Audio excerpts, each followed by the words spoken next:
Good morning, my dear friend. The sun has only just begun to rise, casting gentle golden light over the quiet earth. The world is still, the air is cool, and all around us, a sacred hush rests over the land like a soft blanket. This is the most tender time of day, the threshold between night and morning, sorrow and hope, fear and faith. In these early hours, heaven feels a little closer, and the soul is often more honest, more vulnerable, more ready to listen. Perhaps you woke up today with a heaviness in your chest that you can't quite explain. Maybe your sleep was restless, or your thoughts have been racing since before dawn. You could be someone who, despite smiling at others, carries a storm silently within waves of anxiety, or grief, or regret crashing just beneath the surface. Think of someone sitting quietly on the edge of their bed right now, staring at the floor, unsure how to begin the day. Maybe they just received a diagnosis they never expected. Maybe their phone is full of messages they do not have the strength to answer. Or maybe their heart is simply tired of pretending, tired of trying, tired of holding it all together. If that is you, or even a version of you, I want you to know this space is for you. These words, this moment, this time of stillness, they are not just for people who have it all figured out. They are for the wary, the uncertain, the questioning, and the brave souls who show up to life each day despite it all. You do not need to be perfect to pray. You do not need the right words, or the right posture, or even complete understanding. All you need is a willing heart and an honest moment. The truth is, life can unravel us in ways we never saw coming. Even the strongest of us face seasons where the weight feels too much, the path too dark, the silence too loud. But what if you did not have to carry that alone? What if, in the very place you feel most lost, a voice was whispering your name, not to scald, but to comfort, not to push you forward, but to walk beside you? That is the invitation of this moment. To pause, to breathe, to look up, and to remember that you are not alone.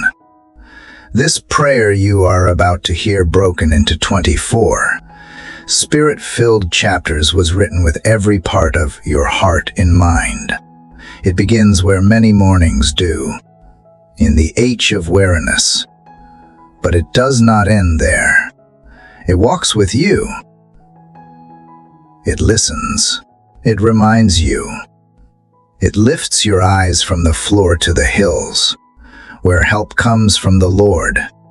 Each chapter is a step in a spiritual journey, a conversation between your soul and the one who made it.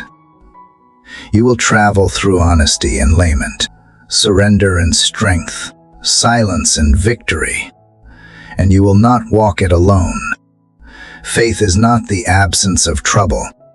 It is the choice to believe right in the middle of the unknown, that God is still good, still present, and still able. Prayer is not a magic formula. It is a lifeline, a sacred tether between heaven and earth that holds you even when you feel like you are falling. This is not just a moment of listening. This is an act of trust, a decision to open your heart to something greater, to someone greater. So wherever you are, whether on your morning commute, still wrapped in blankets, or kneeling by your bedside, I invite you now to quiet your heart. Let the world pause around you. Let the stillness of this dawn awaken something new within. Let this prayer become your conversation, your surrender, your breakthrough. The morning has come, and with it, mercy. Let us begin. Dear Heavenly Father, I come to you this morning with a heart that feels heavy. I will not pretend to be strong. I will not try to hide what you already see. I feel worn down by life, by the thoughts that crowd my mind before the day even begins. It is still early, and the world is quiet. But inside, my soul feels like it is shouting. I am standing at the edge of something I cannot fully describe, and I do not know how to take the next step. There are moments when I feel like I have done everything to hold it together, but nothing seems to change. I smile when I must. I speak when I should. I keep moving forward like everything is fine. But inside, there is awareness I do not know how to carry anymore. I am tired of trying to be enough. Tired of trying to figure it all out. Tired of being strong for everyone else while falling apart silently in the corners of my own life. You see me here, Lord, sitting in the middle of this quiet morning, trying to catch my breath before the world begins again. I do not have all the answers. I do not even know how to ask the right questions anymore. But I know you are near, even when I do not feel you, even when I cannot see the way forward. I believe you are closer than the very air I breathe. You know the thoughts that kept me awake last night, the ones I tried to ignore, the ones that played over and over again until they became too loud to silence. You know the weight I carry from things I have not spoken aloud. You know the ache I have buried beneath responsibilities and distractions. I do not need to explain it to you, but I want to bring it to you. I want to place every fear, every doubt, every unspoken burden at your feet. I feel like I am standing at the edge of a steep cliff. One more step and everything could crumble. One more disappointment and I might not have the strength to try again. But even here, even on the edge, I choose to look up. I lift my eyes not to the chaos around me, but to you, to the one who made heaven and earth, to the one who holds everything together, even when I feel like I am falling apart. You said you would be my refuge and my strength. You said you would never leave me or forsake me. So I choose, in this moment, to believe that you are who you say you are. I choose to believe that my help does not come from anything in this world, but from you. I choose to believe that even here, at the edge, you are still guiding me. You are still holding me. You are still writing a story I cannot yet see. Lord, I am not asking for all the answers right now. I am not even asking for you to fix everything. I am asking you to meet me here, in this raw, uncertain, fragile place. I need you more than I need resolution. I need your presence more than I need solutions. I need to know that I am not alone. You have brought me through before. I remember the times I thought I would break, and yet somehow I made it. I remember the nights I cried until there were no tears left, and somehow morning still came. If you were faithful then, I believe you will be faithful now. Even if I cannot feel it yet, even if the pain is still present, I will not walk away from you. Let this morning be the beginning of something new, even if nothing around me has changed. Let this be the moment where my heart turns back toward hope, where my soul dares to breathe again, where I stop pretending and start healing. I do not want to carry this weight alone anymore. I was never meant to, so here I am, Lord, with nothing to prove, with no performance left in me. Just a heart that is tired and a spirit that wants to rest. Take what I cannot carry. Hold what I do not understand. Be what I cannot be. You are strong when I am not. You are sure when I feel lost. You are steady when my world is shaking. I do not know what this day will bring. I do not know what news will come, what challenges will rise, or what emotions I will face. But I know you will be with me. I know you will walk with me into every room, into every conversation, into every quiet thought I have not yet spoken. So I lift my eyes to you, not because I have the strength, but because I do not because I see the path, but because I do not because I feel brave, but because I know you are. I trust you to guide me, to keep me from falling, to hold me even when I cannot hold myself. You are the God of mornings like this, the God who sees me before the world does, the one who sits beside me in silence and waits patiently as I find the words. The one who counts every tear, understands every sigh, and never grows tired of being near. If all I can do today is lift my eyes, then let that be enough. If all I can say today is help, then let that be enough. If all I have is a broken hallelujah, then receive it with joy. You are not waiting for my perfection. You are reaching for my heart. And today, I choose to give it to you again, even if the pain remains, even if the fog does not lift, even if my circumstances stay the same. I choose you. I choose to trust you with this day, with this pain, with this unknown road ahead. I choose to believe that looking to you will change something, even if that something is just me.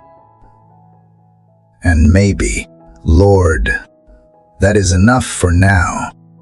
Dear Heavenly Father, I am still here with you, still holding on, still lifting my eyes even though the weight behind them has not disappeared. There is something about the early hours, this space, before the world fully wakes up, that makes the H louder. It is if the silence around me reflects the silence I sometimes feel inside. I hear nothing but my own breathing, and I wonder if you hear me too.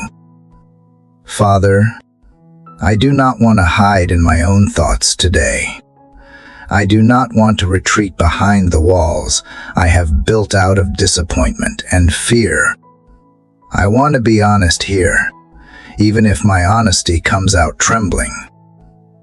I want to let these words break through the quiet, not because I have something profound to say, but because my soul cannot carry the silence alone anymore. Yesterday, I told you how tired I was. Today, I find myself needing more than rest.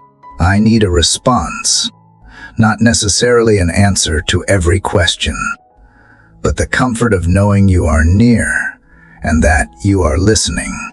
I need to cry out, not as someone strong and certain, but as someone who does not want to pretend anymore. There are prayers I have whispered that have never been spoken aloud. There are battles I have fought in my mind that no one has seen. And still, here I am waking up into another day. asking you for the strength to face whatever waits. I know I am not supposed to live in fear, but sometimes fear feels like a second skin. I wear it even when I try not to. I carry it even when I try to hand it to you. But I do not want to carry it anymore. Father, I want to be someone who believes you hear even the faintest cry. I want to believe that my voice does not need to be loud to reach heaven, that my broken words still matter, that even my silence is full of meaning to you. So I cry out today not with eloquence or certainty, but with desperation. I cry out from the place where doubt tries to tell me that you have forgotten. I cry out from the corners of my life that feel abandoned, overlooked, and worn thin. And even as I cry, I choose to believe you are the God who hears. You are the one who does not ignore brokenness or look away from pain. I have heard that when your people cried out, you responded with deliverance, that you moved mountains, parted seas, and raised the dead in response to voices that trembled with faith and fear at the same time. So I bring you both today my faith and my fear, my hope and my ache, my joy, still small, and my grief, still present. I bring it all, because you are not intimidated by any of it. I am not here to perform. I am not here to get it right. I am here to speak, to open my mouth and let the sound of need be heard in heaven, because I believe that even in my lowest places, my voice still matters to you. I believe you lean in when I whisper your name, that you are not distant or disinterested, that when I cry out, something shifts in the unseen. Father, I need you to be close today, not in a poetic or distant sense, but close like breath, close like shelter, close like someone who wraps their arms around me and does not let go. I need you to meet me here, not in the polished version of me, but in the honest version, in the one who does not have the right words or perfect theology, just a heart that aches for you. I do not need the storm to end right now. I just need to know you are in the boat with me. I do not need all the pain to disappear. I just need to know that my cries do not disappear into emptiness. That when I speak, I am not alone in the dark. That when I pray, something sacred is happening, even if I can't see it yet. And maybe, Father, that is the beginning of real prayer, not pretty words, but real ones. Not certainty, but surrender. Maybe prayer is less about form and more about presence, about showing up, even when it hurts, about not hiding my heart, even when I wish it were stronger. So I will keep showing up. I will keep talking to you when the house is still and my thoughts are loud. I will keep saying your name, not because I have everything figured out, but because I believe you do. I will cry out, not to beg or bargain, but to remind myself that I am still yours, that even when I do not feel heard, I am still held. Teach me not to be afraid of silence, Lord. Teach me not to interpret it as absence. Help me believe that even when you are quiet, you are still working. That silence can be sacred, too. That waiting is not punishment, but preparation. That you often speak through the stillness. I do not need to feel goosebumps or hear thunder to know you are near. I just need to trust that you have heard me, and that you will answer not always in the way I imagine, but always in the way I need. Help me to rest in that truth, even as I continue to cry out. Let my voice rise to you this morning like incense. Let it carry every piece of who I am, wounded and whole, questioning and hopeful. Let it remind me that I am not invisible, that you see me, that you know, that you care. And even if I do not yet feel better, even if the fear lingers and the sorrow still presses close, I choose to keep speaking. I choose to keep praying. I choose to believe that every word I offer is not wasted, that every cry is heard, that every whisper of faith, however small, is met with mercy. So here I am again, Father, crying out into the silence, believing you are already on the move. Father, you have heard me cry in the silence, and now I sit here with the echoes still in my chest.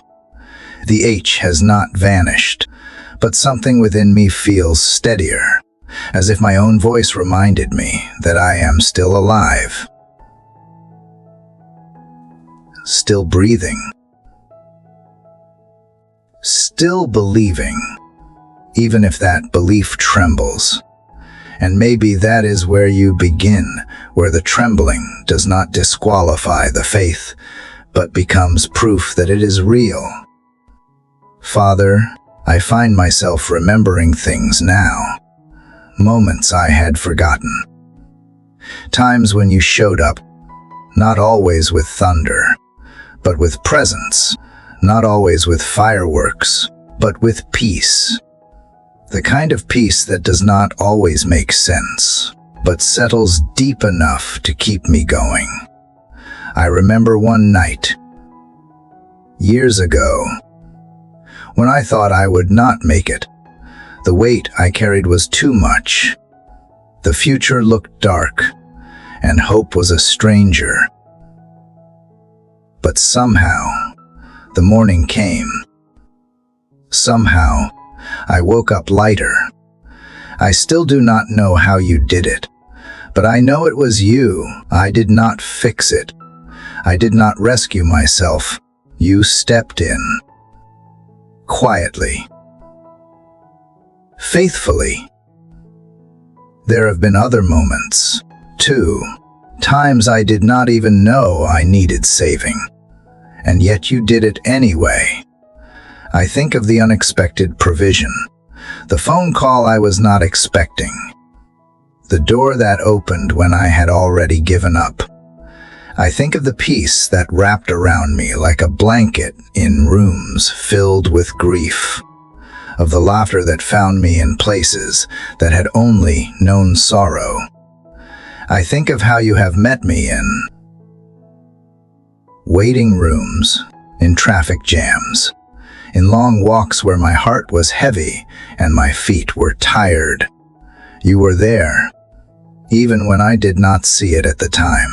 Looking back now, I see traces of you everywhere, in the kindness of a stranger, in the strength I found when I should be fallen apart, in the moments when things could have gone worse, but did not.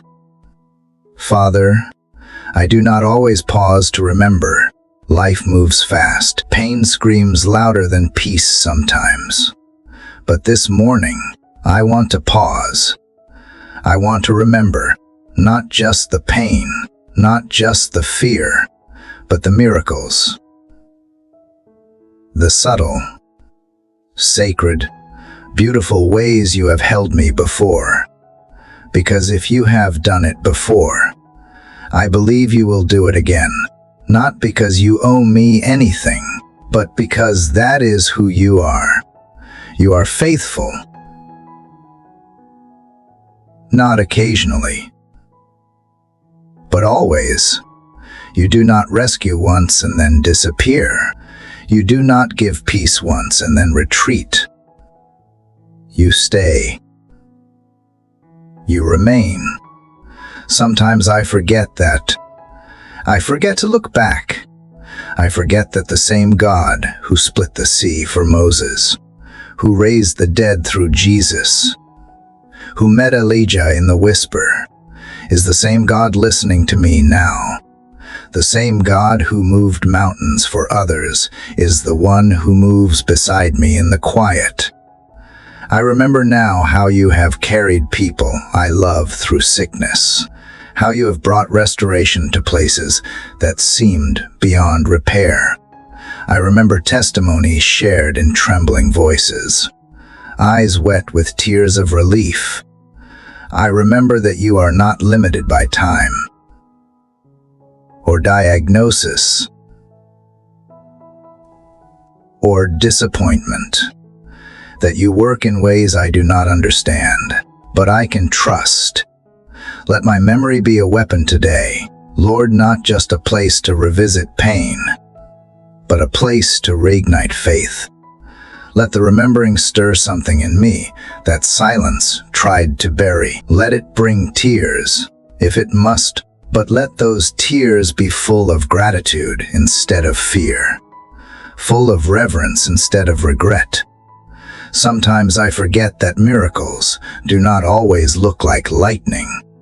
Sometimes they look like breath in tired lungs, like joy that returns in small portions, like courage that comes when no one else sees, like faith that shows up in cracked voices and shaking hands. I have seen enough, Father, to know you are real. Even when I have doubted, even when I have wrestled, I have seen enough to know that you have been good to me, not always in the ways I asked, but always in the ways I needed. I did not always understand it in the moment, but now, with time and reflection, I see the thread of your kindness woven into the fabric of my life. So when the silence grows heavy again, when the future feels uncertain and fear tries to make a home in me, remind me of the miracles. Let them rise in my memory like lanterns in the dark. Let them speak louder than doubt. Let them be the proof that you do not change. Because I need to believe, not just in the idea of you, but in the track record of your love. I need to anchor myself to what is true, not what I feel. And what is true is that you have always been with me, that you have always found a way to show up, that even when things did not go the way I prayed, you still brought beauty from ashes.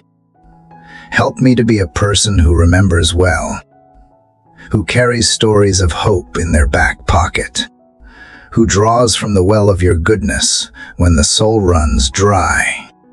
Help me to speak of the miracles not only to others, but to myself. When discouragement knocks, let remembrance answer. Thank you for every unseen rescue, for every time you protected me from what I never knew was coming, for every time you gave me the strength to endure what I thought would break me. Thank you for being patient with me in my forgetting, for not withholding your kindness when my faith was weak.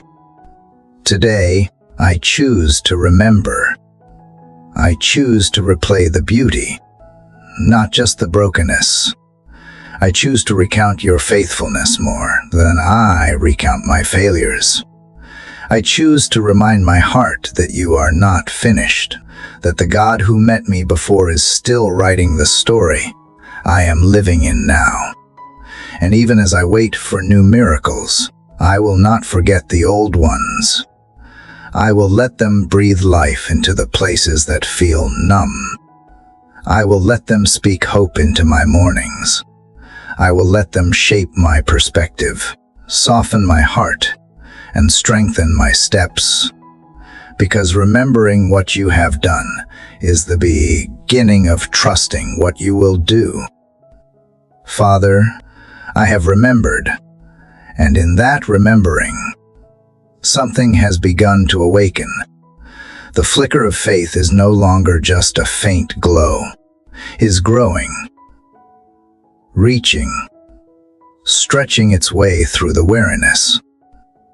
And now, Father, I feel it gently turning me upward, as if everything inside me, my questions, my longings, my gratitude is gathering itself and beginning to look beyond what is right in front of me.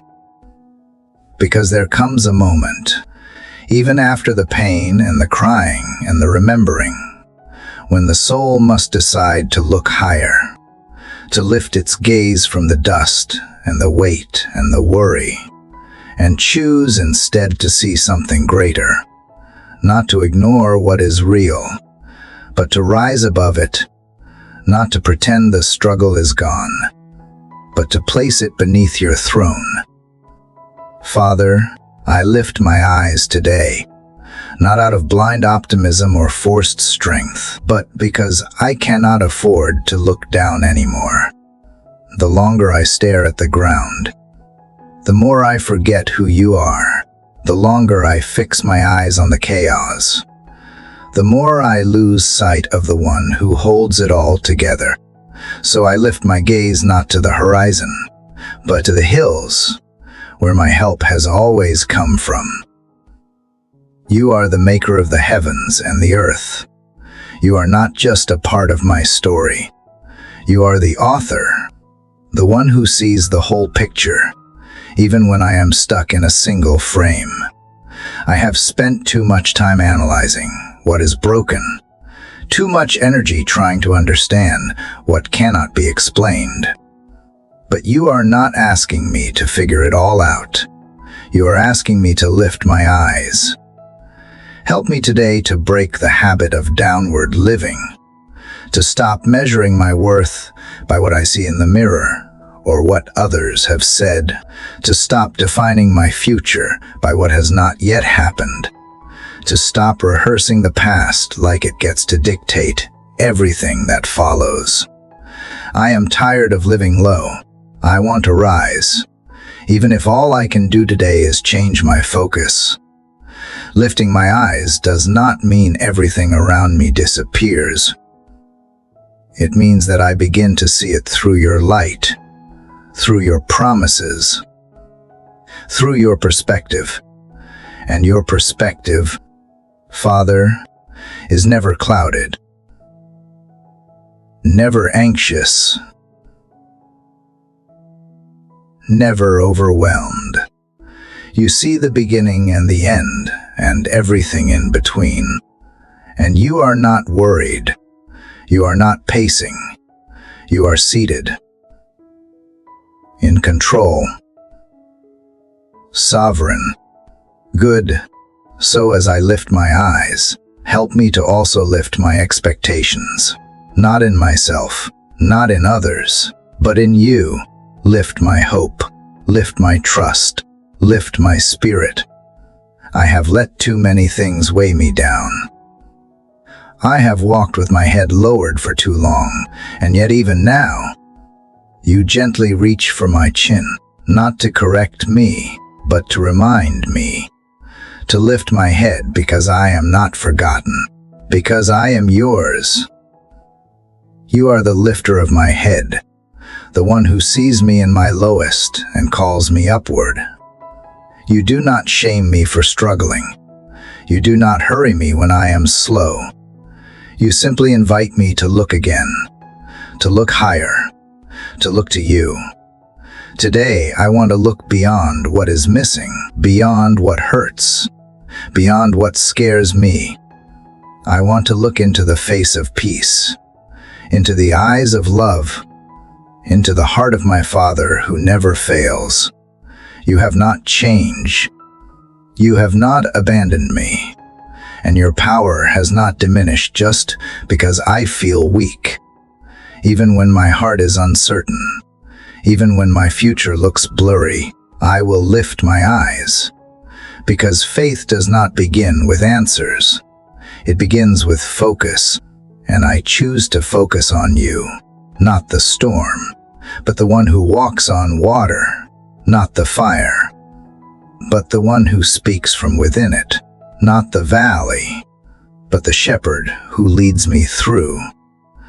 So much of my fear has come from forgetting who you are.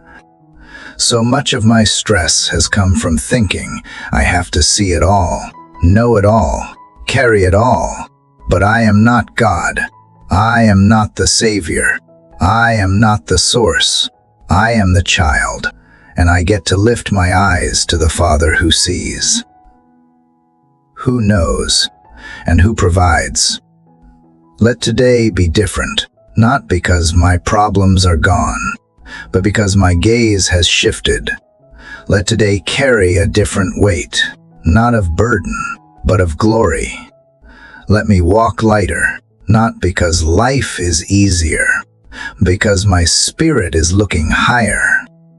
And when I forget, because I know I will when I am tempted to return to old patterns of worry and control, gently remind me again. Call me back to the higher ground. Whisper to my soul to lift its eyes. Let my heart become trained to look for you first before it looks at anything else. You are not only above me, you are with me. You do not ask me to lift my eyes so you can be distant. You ask me to lift them so I can see how near you already are, how close you have always been. The mountains I face are not bigger than you. The questions I carry are not too heavy for you. The darkness around me does not hide me from you. And when I lift my eyes long enough, I begin to see what I forgot was there all along.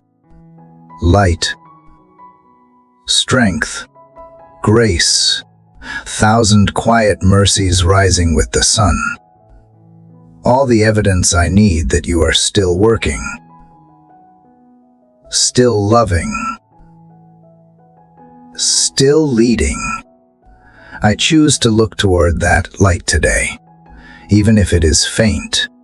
Even if it feels far away, I choose to turn my heart toward you like a flower turns toward the sun. And I trust that the warmth will find me, that your presence will meet me here. Not because I have done everything right, not because I am strong or wise or deserving, but because I am yours. Because you are faithful, because you are good. So here I am, lifting my eyes again, higher than the headlines, higher than the failures, higher than the fear, toward the hills, toward the heavens, toward the hope that never fades, toward you. Father, lifting my eyes to you has already changed the weight of this morning. It has not removed every fear, but it has shifted my center. And as I sit here now with my heart more open than before, I begin to feel the tension of what comes next. I know I cannot stay in this moment forever. Eventually, I must get up, move forward, and step into whatever this day holds. And that is where I begin to tremble again. Because, Father, I do not know the way. I do not know how to navigate what lies ahead. The road in front of me is not clear. There are too many turns, too many unknowns, and I feel unequipped to choose wisely. I want to walk with confidence, but the truth is, I am unsure. Not only of the path, but sometimes even of myself. I wish I could see the whole picture. I wish I knew exactly where this journey is leading. But you rarely show me the whole road. You invite me instead to trust you step by step, even when the next step feels invisible. And today, Father, that invitation is stretching my faith. Help me. Help me not panic when the plan is not obvious. Help me not retreat just because the road is unfamiliar. Help me remember that uncertainty is not the absence of you. It is often where you do your deepest work. I do not want to lean on my limited understanding today. I have done that before and found only confusion. I want to lean on you, trusting that if you brought me this far, you will not abandon me now. Trusting that even if I cannot see the destination, your hand will not let me walk alone. The decisions I face may seem small to others, but you know how they weigh on me. The conversations I am dreading, the responsibilities I feel unprepared for, the questions that circle my mind without resolution, none of it is hidden from you. You know my desire to do the right thing, to walk in obedience, to honor you with my life. But I need direction, Lord, not just general guidance, but real clarity. You have said that when I ask for wisdom, you give it generously. So I am asking now not with entitlement, but with expectation. Not demanding, but depending. Speak to me in ways I can understand. Nudge my spirit when I start to stray. Block the doors that would lead to harm. Open the paths that lead to peace. And when you do not answer as quickly as I hope, remind me that waiting is not punishment. It is preparation. Sometimes you withhold clarity not to confuse me, but to teach me to listen better, to lean closer, to trust more deeply. Sometimes the uncertainty draws me nearer to your heart than answers ever could. So if today is a day of waiting, I will wait with open hands. If today is a day of movement, I will move carefully but boldly. And if today is a day of wrestling, I will not be afraid of the tension, because every place still or stirring is a place you can use. Father, help me walk by faith, not by sight. I want to be someone who follows even when the map is missing. I want to be someone who listens even when the noise of the world is loud. I want to be someone who trusts even when the outcome is far from certain. Sometimes I imagine you walking just a few steps ahead of me, not far enough to overwhelm me, but close enough that I have to stay alert. Stay near, stay in step. And maybe that is the point, that the journey itself keeps me close to you, that the unknown is not a curse, but a gift that draws me deeper into reliance on your presence. Let me walk slowly enough to hear you. Let me move deliberately, not anxiously. Let me resist the pressure to rush ahead or compare my pace to someone else. This is my journey, with you as my guide, and no one else's timeline or opinion can shape it. And if I make a wrong turn, remind me that you are not a God who punishes with silence. You are the shepherd who leaves the 99 to bring one heart safely back. You correct gently. You redirect with kindness. You restore what feels lost. So I will not be afraid of missing it, because you are more committed to leading me than I could ever be to following. Father, when I am tempted to take control, pull me back into surrender. When I start to rely on my logic alone, whisper your wisdom into my spirit. When fear tells me I cannot move until everything is guaranteed, remind me that obedience is more important than certainty. Even now, as I face this day, I admit that my confidence wavers. But my confidence is not supposed to be in myself, it is in you, in your character, in your track record, in the truth that you are the same yesterday, today, and forever. I will step out even if it feels shaky. I will speak even if my voice trembles. I will show up even if I do not feel ready, because I believe you go before me. I believe you walk beside me. I believe you will follow behind and guard what I cannot see. This journey I am on is not aimless. It is leading somewhere beautiful, even if I cannot yet see it. And every moment of hesitation, every step into the fog, every act of faith that defies fear is forming something eternal in me, something more valuable than comfort or control. So I will keep walking. Father,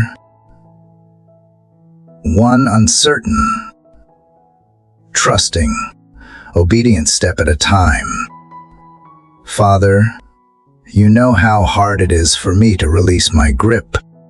You have seen me walk forward with trust, and you have also seen the moments I try to grab the wheel again.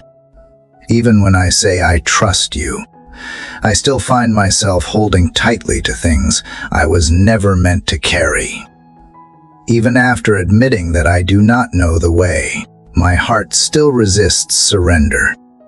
I keep trying to map it out, to calculate outcomes, to plan around the uncertainty. But Father, I am tired of living that way. My mind is weary from constant overthinking.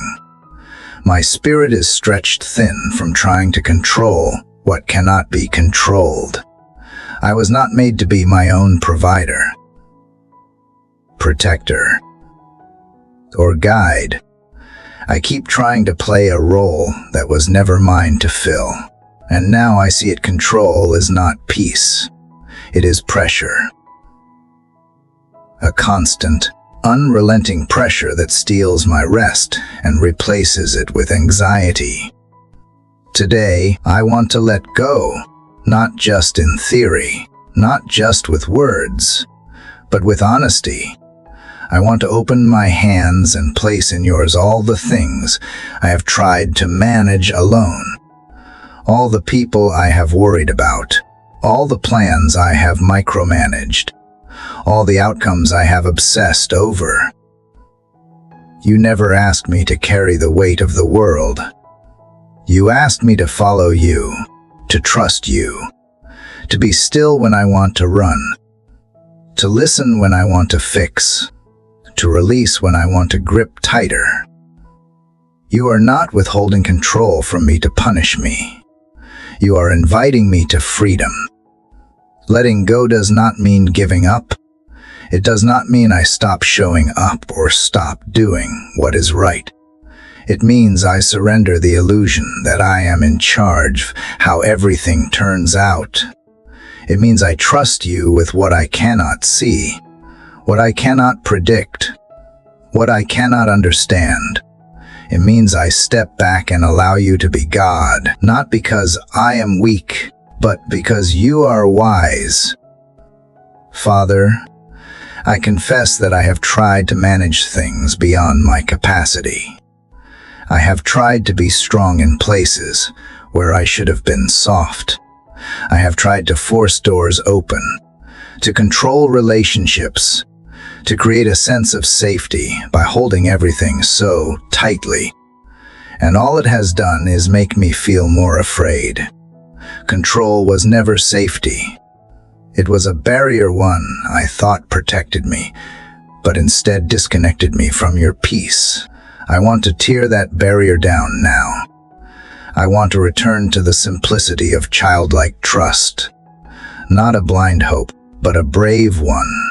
A trust that rests in who you are, not what I understand. I place in your hands the timing of my life, the seasons I wish would move faster, the prayers that have not been answered yet, the dreams that feel delayed. I place in your hands the people I love, the ones I can fix or carry. I place in your hands the outcomes that keep me up at night. Letting go does not come easily for me, but I believe that with each release, you fill the empty space with peace. Not the fragile kind that shatters when things change, but the anchored kind that holds steady even when nothing else does. I need that kind of peace today. So I breathe deep. I release the clenched fists of my thoughts. I stop rehearsing scenarios that may never happen. I stop trying to control how others see me, how the future unfolds, how today must look in order to be enough. You already know how the day will go. You have already seen every twist and turn. You go before me, and you are not anxious. You are not scrambling. You are not uncertain. You are steady. You are sovereign. You are good. Let my soul settle in that truth. Let my heart relax into the knowledge that you are capable and compassionate. You are not only powerful enough to carry everything, I trust that you actually want to. You are not burdened by my burdens. You are not overwhelmed by what overwhelms me. Even now, I feel the tension starting to soften, not because my problems are gone, but because I am no longer trying to hold them all alone. You are holding me. That is what I needed more than anything to remember. I am held. Father, if I try to pick it all up again later, remind me gently that I have already laid it down. If I find myself scrambling to take control again, remind me of this moment, that I am safest when I surrender. That control is not the goal, connection with you is. I want to walk with open hands today, to make decisions not out of fear, but from rest, to take responsibility for what is mine, and to release what is not, to stop confusing control with courage. True courage is trusting you with what I love most. Help me live from that place, not the tight-chested panic of striving, but the quiet confidence of surrender, not the frantic pace of proving, but the unhurried rhythm of walking with you. Let that be the tone of my heart today. You are not asking me to abandon hope. You are asking me to place hope in you, not in outcomes, not in plans, not in the things I build with my own hands, but in you, the one who sees the end from the beginning, the one who makes all things beautiful in their time, the one who restores, redeems, and never wastes a single tear. I trust you, Father, more than I trust my instincts, more than I trust my spreadsheets, my strategies, or my fears. I trust that you are good, even when things feel uncertain. I trust that you are working, even when I cannot see the progress. I trust that you are with me, even when I am letting go, especially when I am letting go. So I lay it all down again, my plans, my fears, my timing, my expectations, my pride. I open my hands and my heart, and I choose peace over pressure, trust over tension, surrender over striving, because you are worthy of it all, because you are enough. Father, even now, as I sit with open hands, trying to let go, I feel the emotion rise again. Surrender is not just an act of release, it is a doorway into the deeper places I often avoid. And as I breathe in the stillness, I realize that underneath all my need to control, beneath all my plans and fears and efforts, there is a sorrow I have not fully faced, a quiet ache I have tried to silence. But you see it, Father, you always have. So here, in the safety of your presence, I let the tears come. I do not hold them back. I do not apologize for them. I let them fall, because this is the weeping place, and you meet me here without judgment. You are not uncomfortable with my grief. You do not hurry me past my sadness. You sit with me in it. You draw near when my chest tightens and my throat aches from holding in what was never meant to be buried. You are the God who collects my tears, not to store them as sorrow, but as sacred evidence that I loved, that I felt, that I lived honestly. Father, I have carried some grief for so long I forgot it was still there. I buried it beneath business, beneath responsibilities, beneath the smile I wear when others are watching. But here, with no one else around, I feel it returning to the surface raw and real. The loss, the disappointment, the moments that did not go the way I prayed, the people who walked away, the dreams that faded before they had a chance to grow. And maybe it is time to mourn those things, not just in memory but in spirit, to grieve what I have pushed aside for the sake of appearing okay, to say out loud what hurt instead of pretending it did not, to name the sorrow, not because it defines me, because denying it keeps me from healing. You are not asking me to skip this part of the process. You are inviting me into it. You are not offended by my lament. You do not turn away when I bring you brokenness. You lean in. You hold me. You remind me that the valley of weeping is not the end of the story, it is part of the road that leads to healing. I know you do not waste pain. I know you are near to the brokenhearted, and I believe that even now, as these tears fall silently into my hands, you are at work within me, making space, making room, loosening what has been too tightly bound. Father, I need to tell you some things I have been keeping quiet. I need to tell you that I miss the person I used to be before life changed me. I need to tell you that sometimes I feel forgotten. Even though I know that is not true, I need to tell you that I am still hurting from things that others have long since moved on from. This is not a lack of faith. It is the evidence of it. Because if I did not believe you cared, I would not be here now, speaking to you from this vulnerable place. My pain is a prayer. My tears are worship. My honesty is trust. Let this weeping be holy.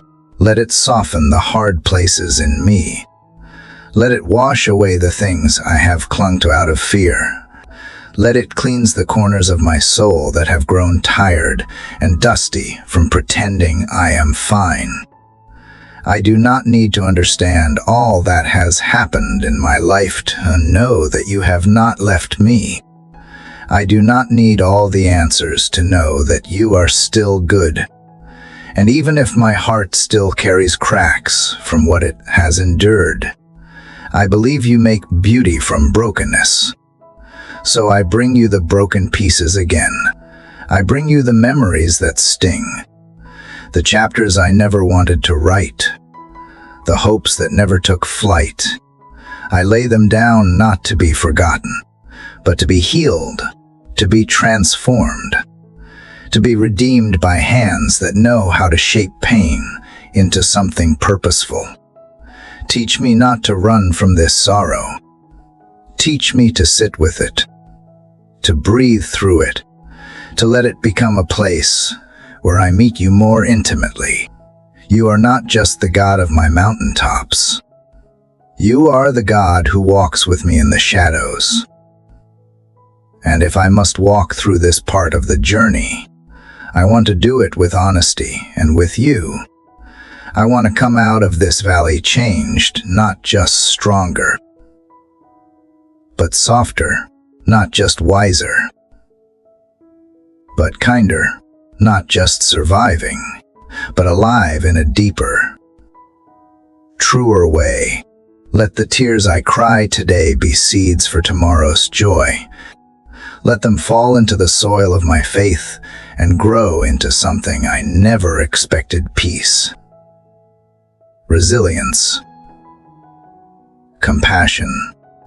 Let this be the place where mourning makes room for comfort, where heaviness is exchanged for hope.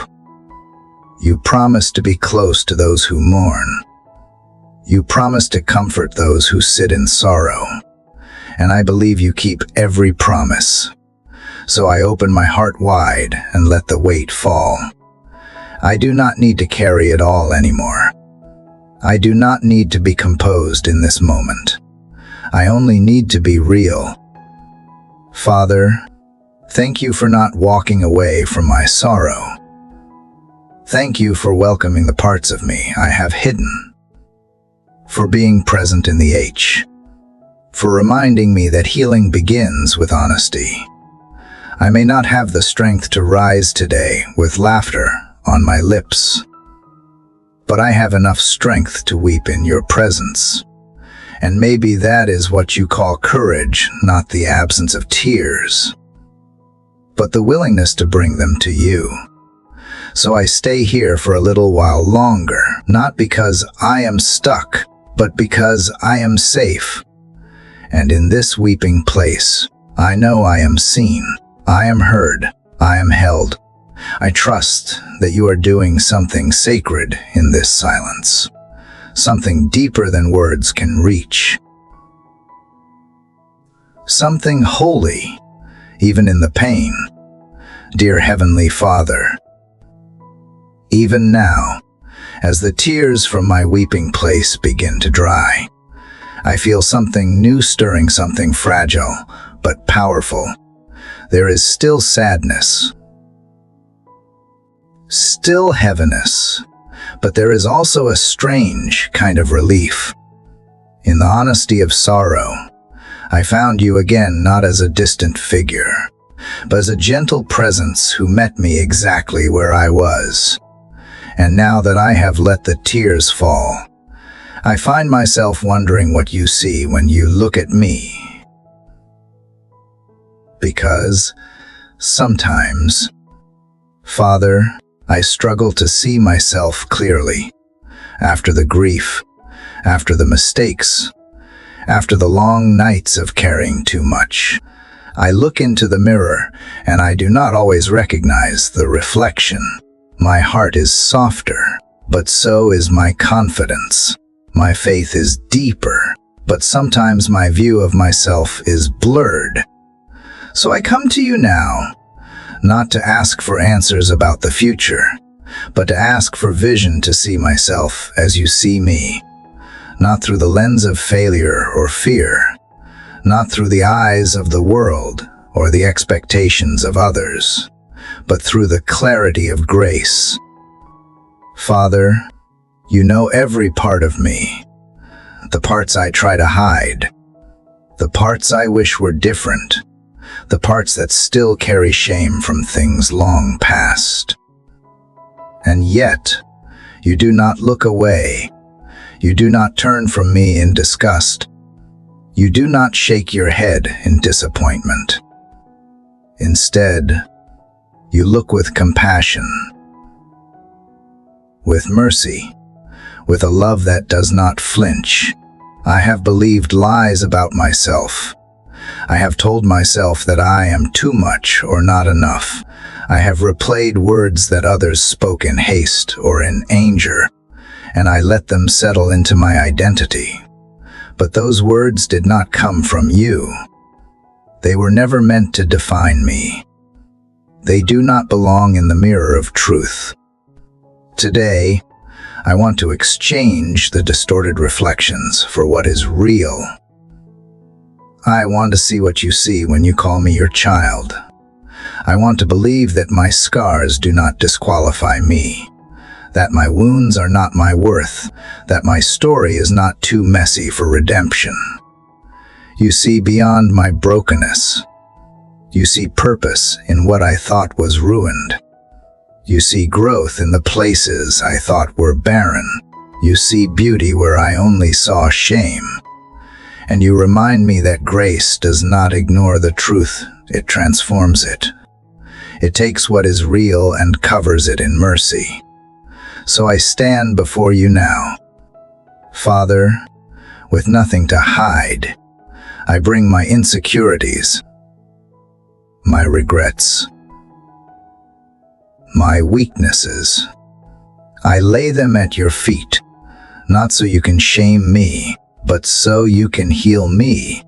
I trust you to speak truth where lies once ruled, to speak life where discouragement settled in, to speak identity where confusion clouded my vision. You say I am loved. You say I am chosen. You say I am redeemed. Not because of anything I have done, but because of who you are. Your grace is not something I earn. It is something I receive.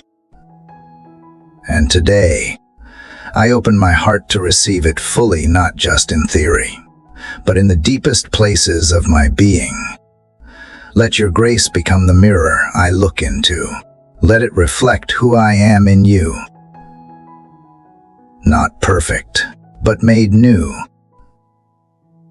Not flawless, but deeply forgiven.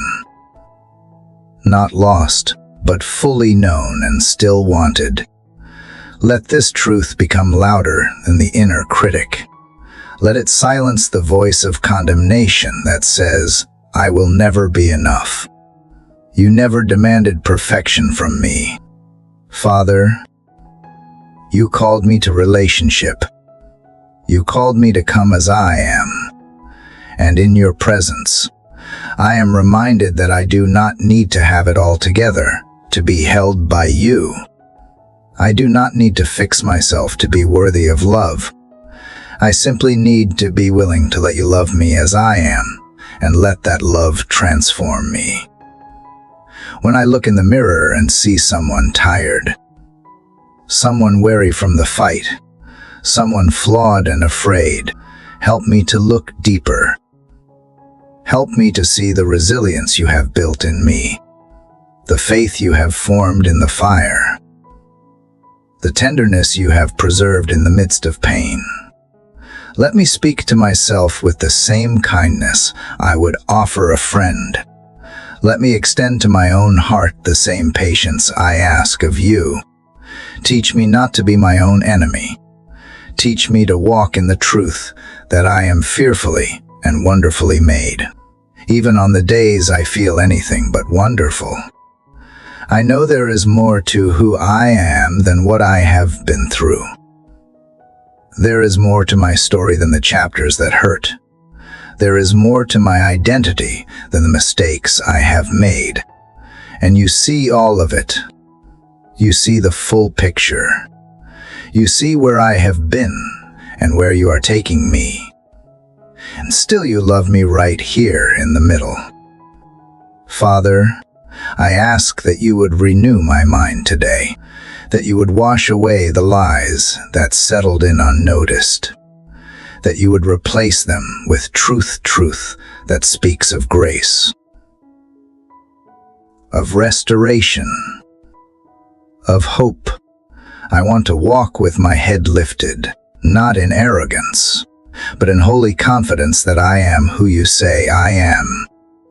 Let that confidence shape how I live today.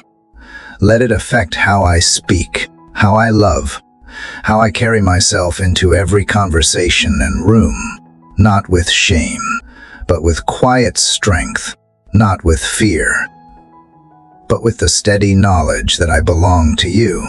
When I forget, whisper it again. When I doubt, remind me gently. When I fall into the old patterns of harsh self-talk and inner judgment, pull me back into grace. Let that be my anchor. Let that be the mirror I return to again and again. Because when I see myself through your eyes, I am reminded that my life still holds purpose, that my story is not finished, that I am not too far gone, I am not too broken, I am not beyond repair. I am loved, I am held, I am yours. And in that truth, I can rise. In that truth, I can breathe. In that truth, I can begin again, not as someone trying to prove their worth, but as someone who already has it. Someone who has looked in the mirror of grace and finally believed what you have been saying all along. Father, after looking into the mirror of your grace and seeing myself more clearly through your eyes, I realize there is still something heavy lingering in my heart, something that has tangled itself around my thoughts for far too long. I have been holding on to it quietly, hoping it would fade on its own. But this morning, I see that healing will not come without honesty.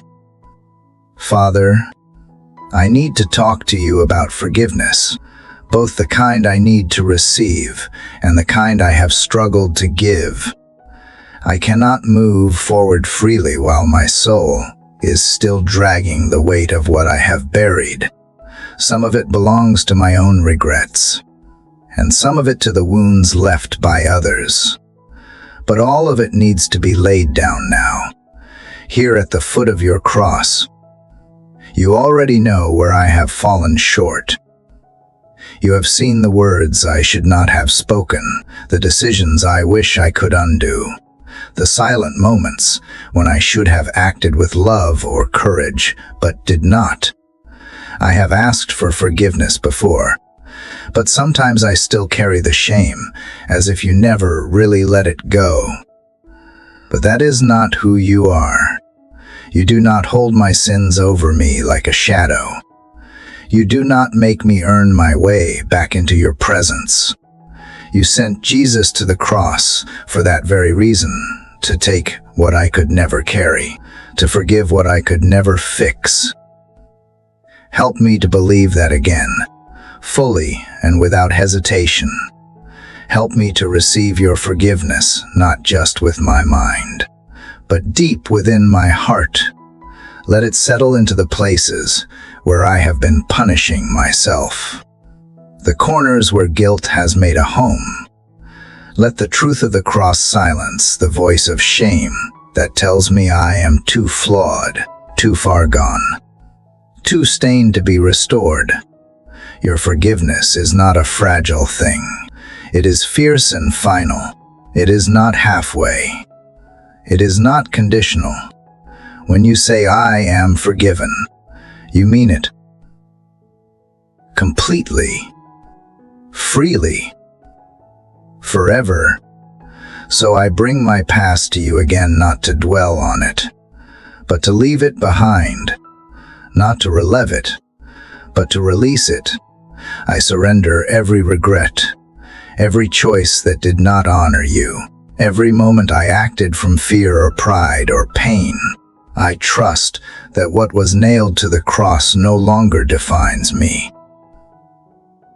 But Father, it is not just the forgiveness I need to receive, it is also the forgiveness I need to extend.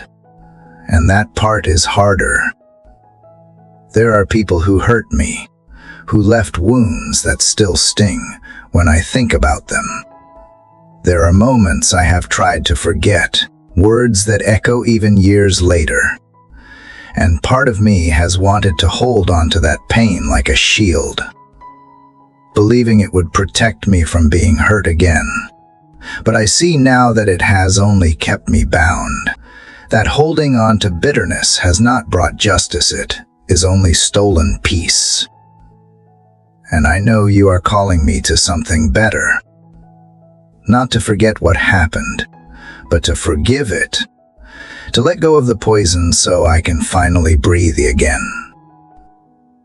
I confess, I do not always know how to forgive, Some wounds feel too deep. Some betrayals still feel fresh. But I trust that what I cannot do in my strength, you can do through me. So I offer you my clenched heart.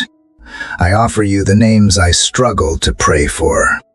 I offer you the anger I have tried to spiritualize, the resentment I have justified. Help me to release it all. Not because they deserve it, because you have forgiven me so freely. Not because it excuses the hurt, but because it frees my soul from carrying it. I do not want to live chained to what someone else did. I do not want to give the past more power than it deserves. Father, I speak forgiveness over the ones who caused pain, whether they knew it or not. I release the burden of trying to make it right in my own way.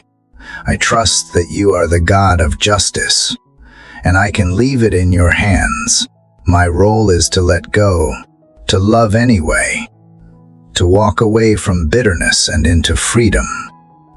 And for those I have hurt, those I may never have the chance to face again, I ask you to forgive me, to heal what I damaged, to restore what I fractured. I cannot go back and change things, but I can move forward differently. I can learn. I can grow. I can love better from this moment on. Let the cross stand tall between me and all my guilt. Let it stand between me and all my pain. Let it be the place where justice met mercy and love made a way for us all. Let it remind me that grace is not just a concept, it is a reality I get to live in every day. Even now, as I breathe in this moment, I feel the weight beginning to shift. Not everything is resolved. Not every relationship is restored. But something inside me is lighter, clearer, softer. Not because everything changed, but because I finally laid it down. You are not asking me to be perfect. Father, you are asking me to be honest. You are asking me to come again and again to the cross, to come with my wounds and my worship, with my weakness and my wonder, with the pain I cannot explain and the peace you promise in return.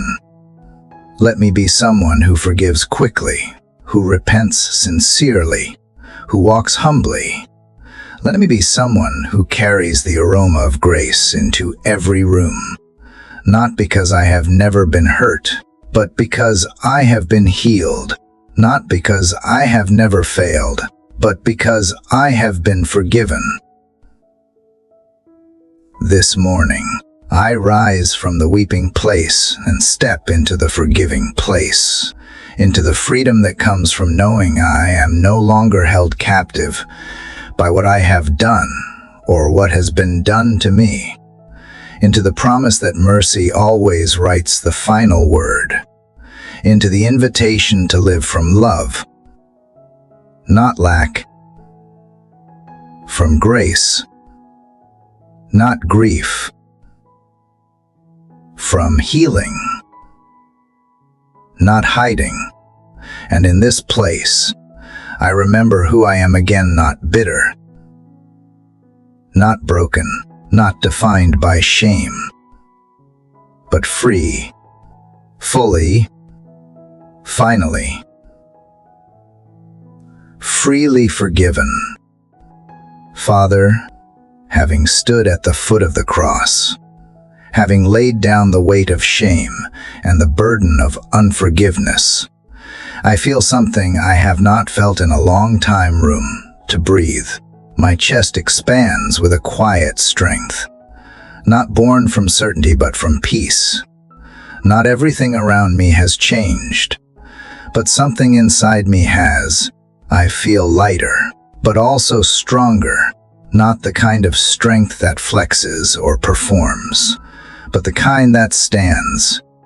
And I know now, Father, that this strength will need protection, because life will still come at me.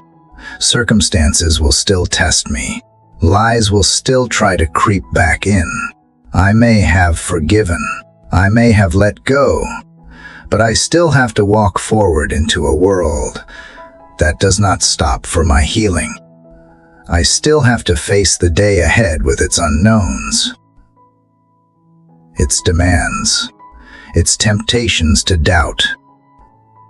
So today, I ask you to clothe me, not in armor made of stone or steel, but in the armor of trust. Let trust be the shield I hold in front of my thoughts. Let it be the helmet that guards my mind from spiraling. Let it be the belt that holds me together when everything else feels uncertain. I know what it feels like to walk into a day already defeated, already overwhelmed before anything has even happened. But I also know what it feels like to rise with quiet courage, not because I am strong, but because I am covered by your promises, covered by your faithfulness, covered by the assurance that I do not walk alone. So I ask you now, Father, to dress me in that assurance. Let your truth be the firm footing beneath me, the solid ground when emotions shift and circumstances shake.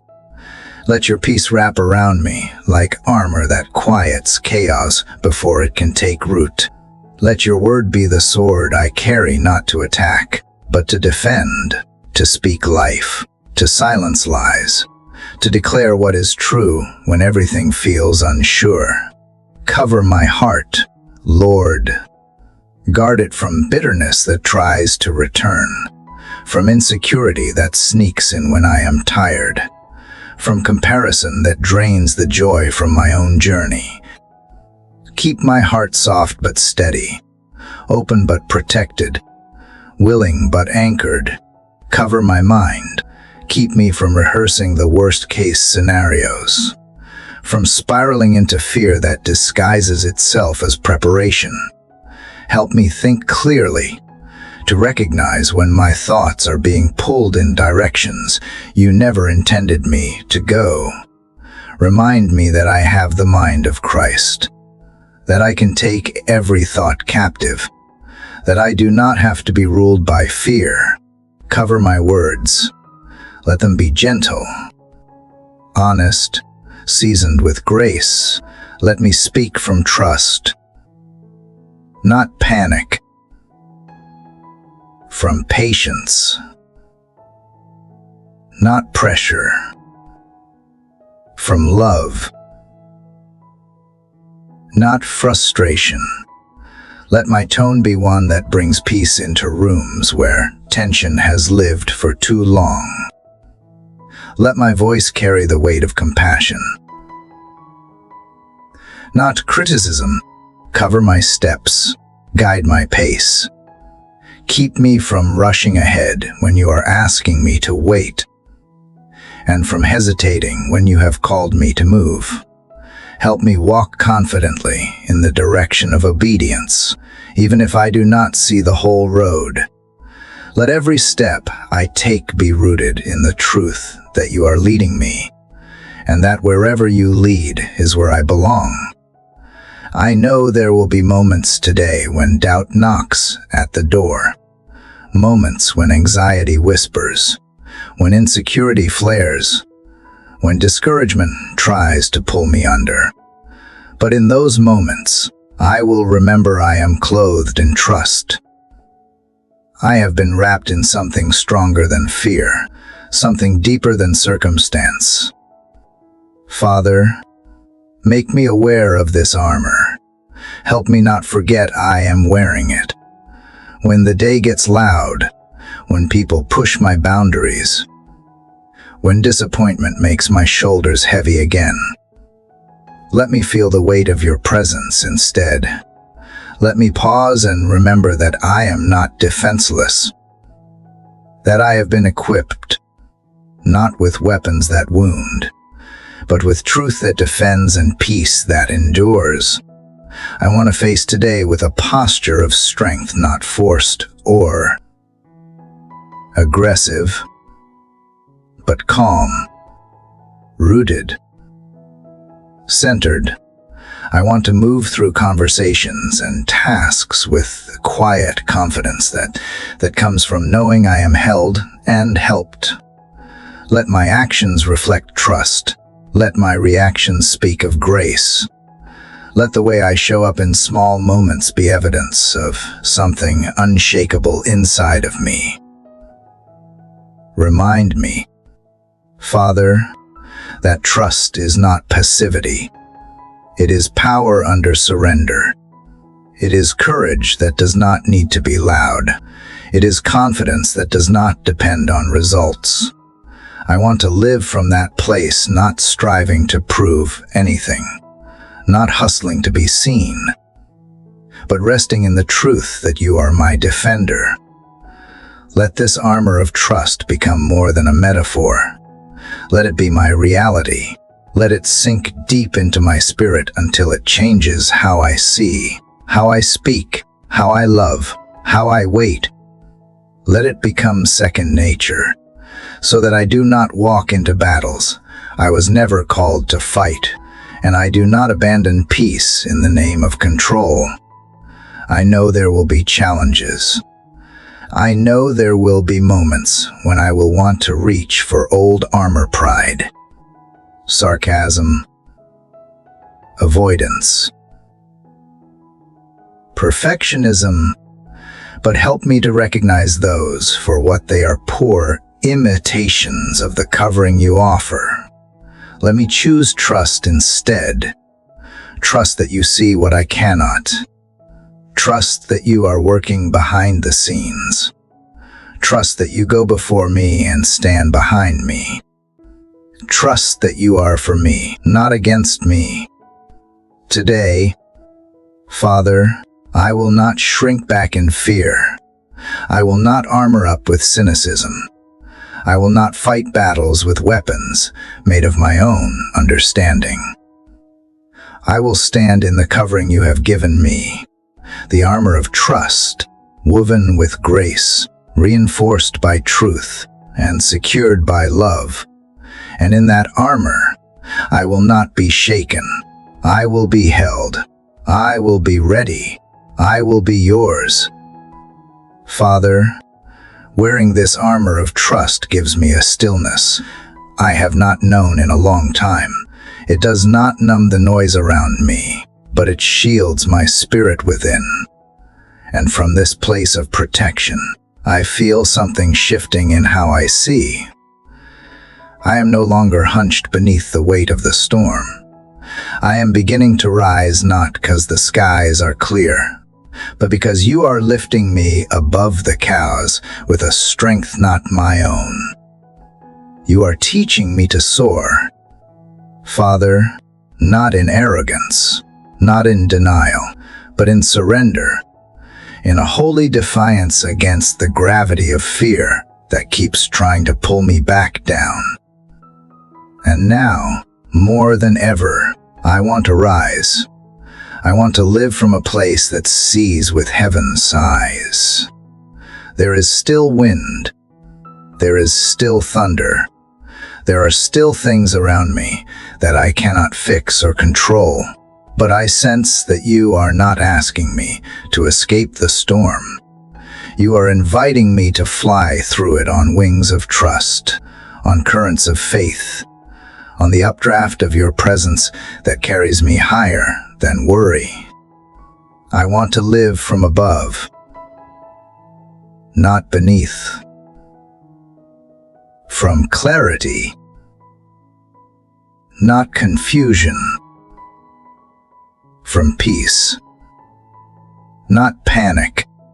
And I know now that this elevation has nothing to do with superiority and everything to do with perspective.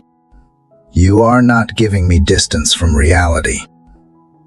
You are giving me vision in the middle of it. Let my spirit rise with you today. Let my thoughts lift from the details that drain me to the truths that sustain me.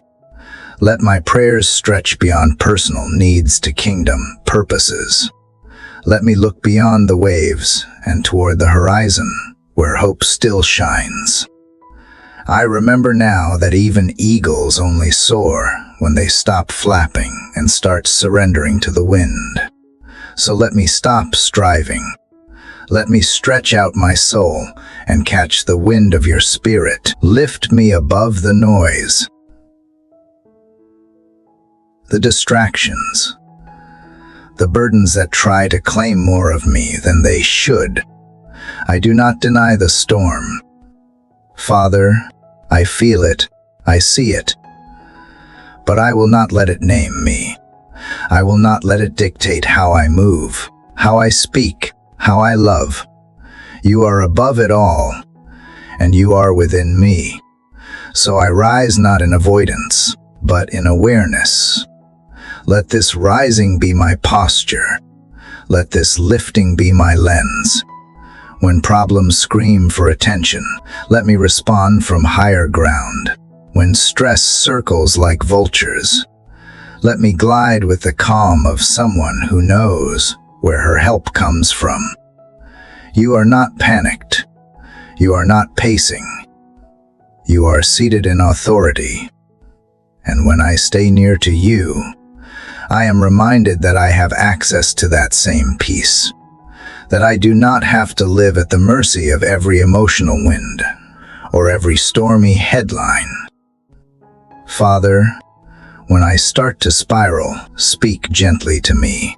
Remind me that I was made to rise, not retreat.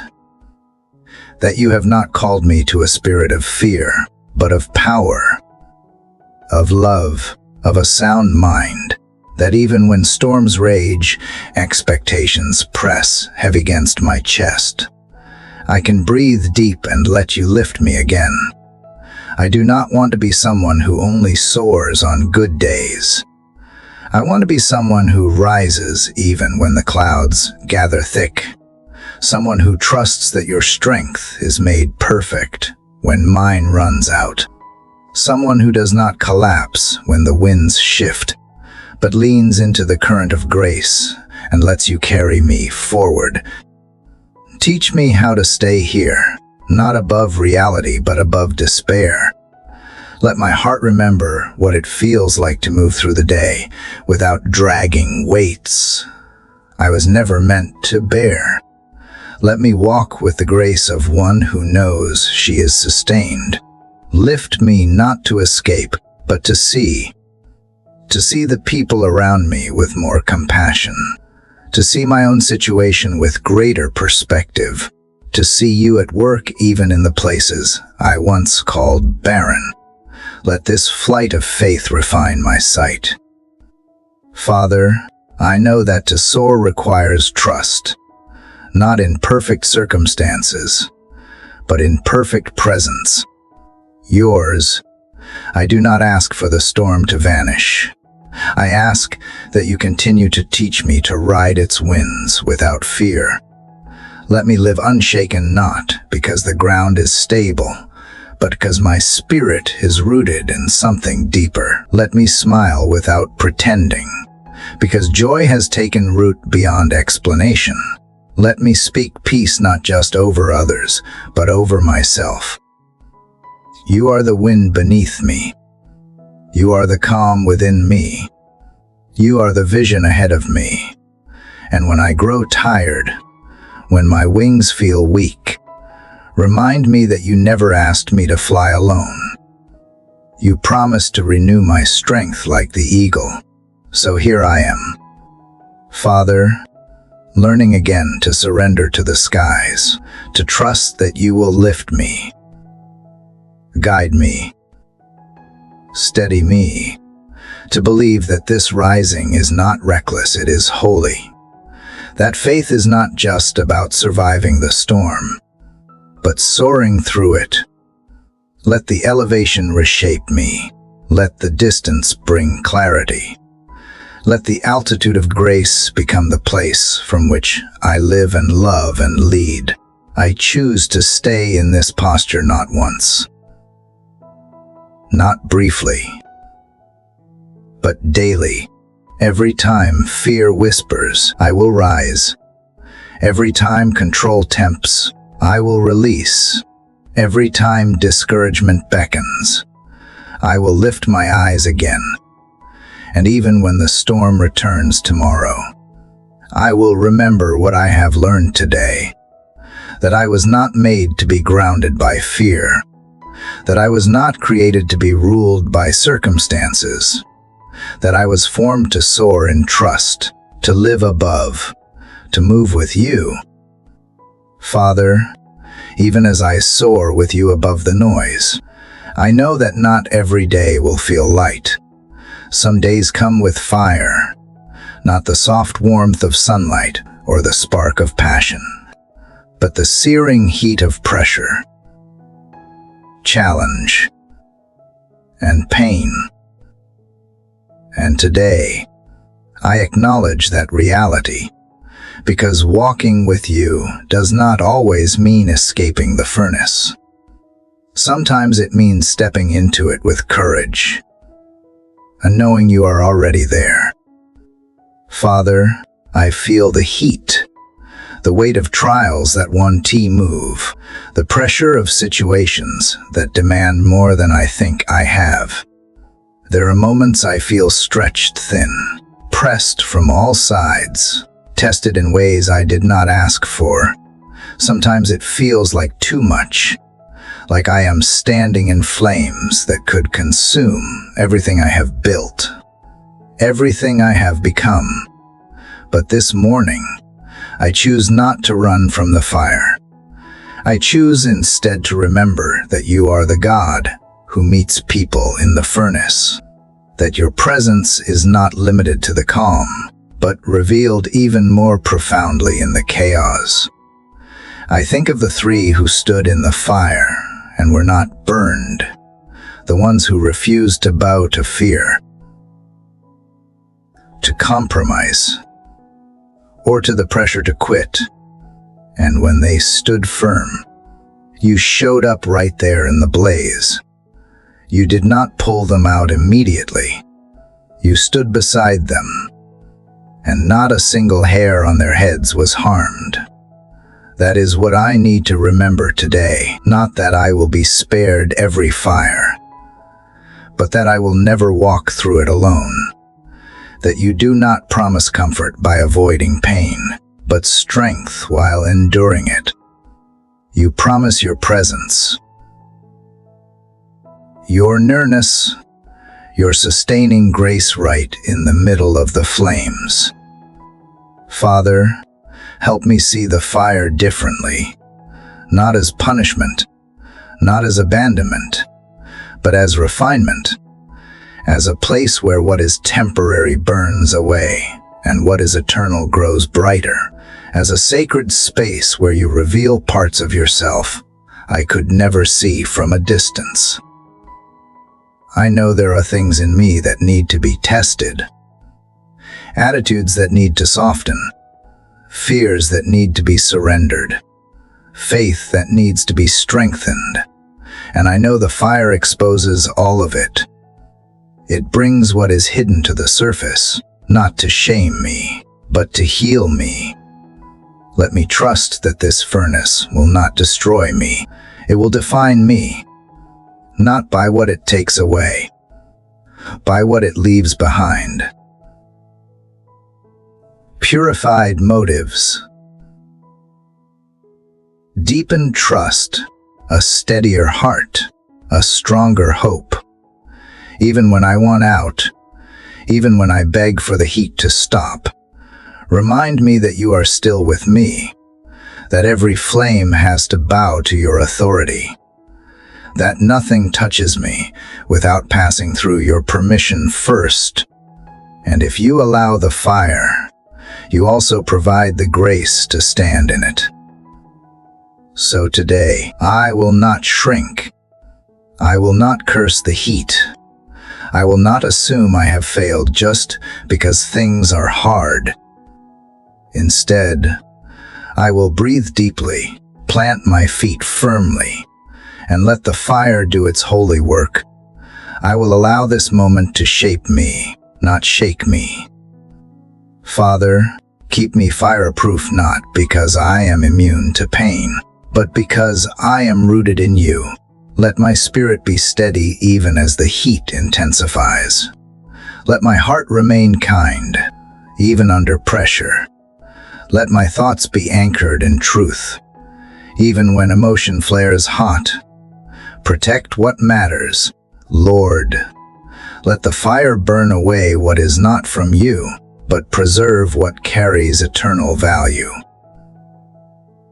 My integrity, my faith,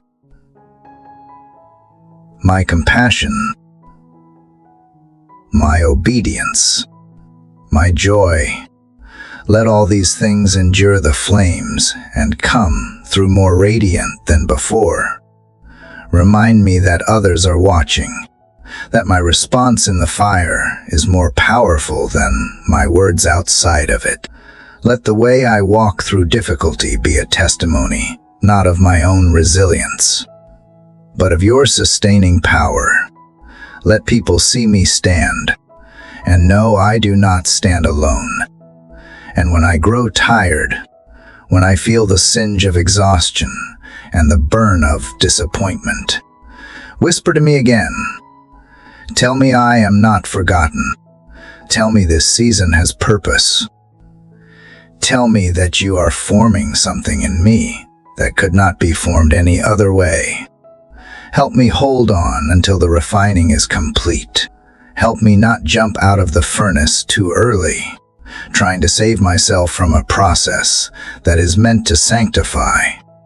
Give me the wisdom to know the difference between escape and endurance, between avoidance and anointing. This morning, I surrender to the flame not recklessly, but reverently, not because I crave the pain, but because I crave what you produce through it. Let this fire draw me closer to your heart. Let it burn away distraction and awaken devotion. I want to come out of this with more than survival. I want to come out with glory on my face, peace in my voice, wisdom in my eyes, and love in my actions. I want to reflect you more than I ever did before. And I do walk out when this season ends and the fire dies down. Let the only thing burned be the ropes that tried to bind me. Let my freedom be visible. Let my praise be louder. Let my faith be unshakable, because it was forged in fire. You are not only the God who delivers, you are the God who stays in the furnace until it is done. You are the God who does not remove the fire, but transforms it into a testimony. You are the God who makes me fireproof, not untouched by pain, but untouched by defeat. So here I am, in the heat, in the refining, in the holy middle, holding tight to you, trusting you to finish what you started, knowing that even if I feel the fire, I will not be consumed. I will come out shining. I will come out free. I will come out whole. Father, even now, as I catch my breath from the flames that tried to overwhelm me, I realize something gentle has started to unfold.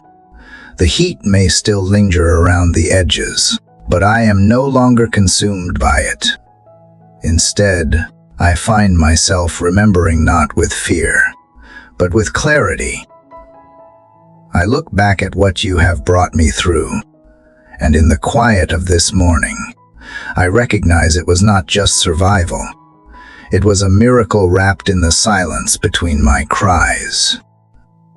And now, Father, I need to sit with that memory and let it speak louder than my doubts. You have always been a God of miracles, not just in ancient stories, but in the hidden places of my own journey. The miracles did not always look like parted seas or sudden healings. Sometimes they were small, so small I almost missed them. A door that opened when I thought all paths were closed. A whisper of peace in the middle of my panic. Strength I did not know I had until I stood up when everything in me wanted to fall. Those were miracles, too. And today, I want to remember them. Father, as I retrace my steps, I realize how many moments carried your fingerprints. Times when you protected me without my awareness.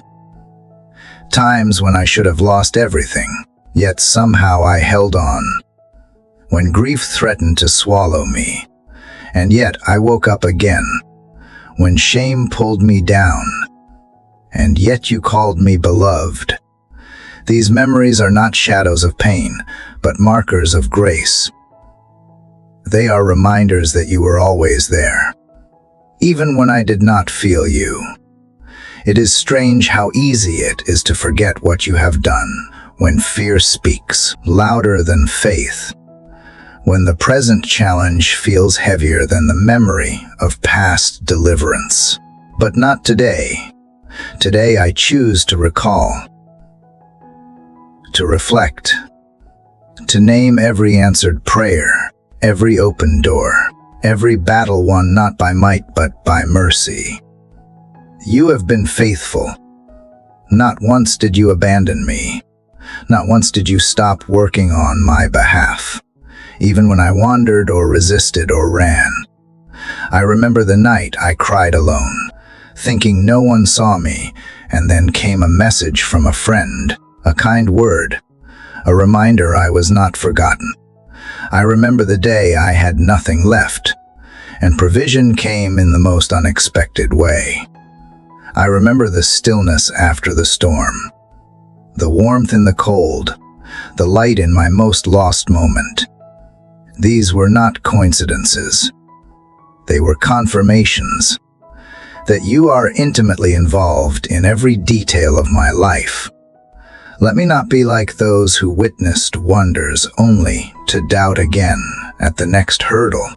Let me carry each miracle like a stone of remembrance.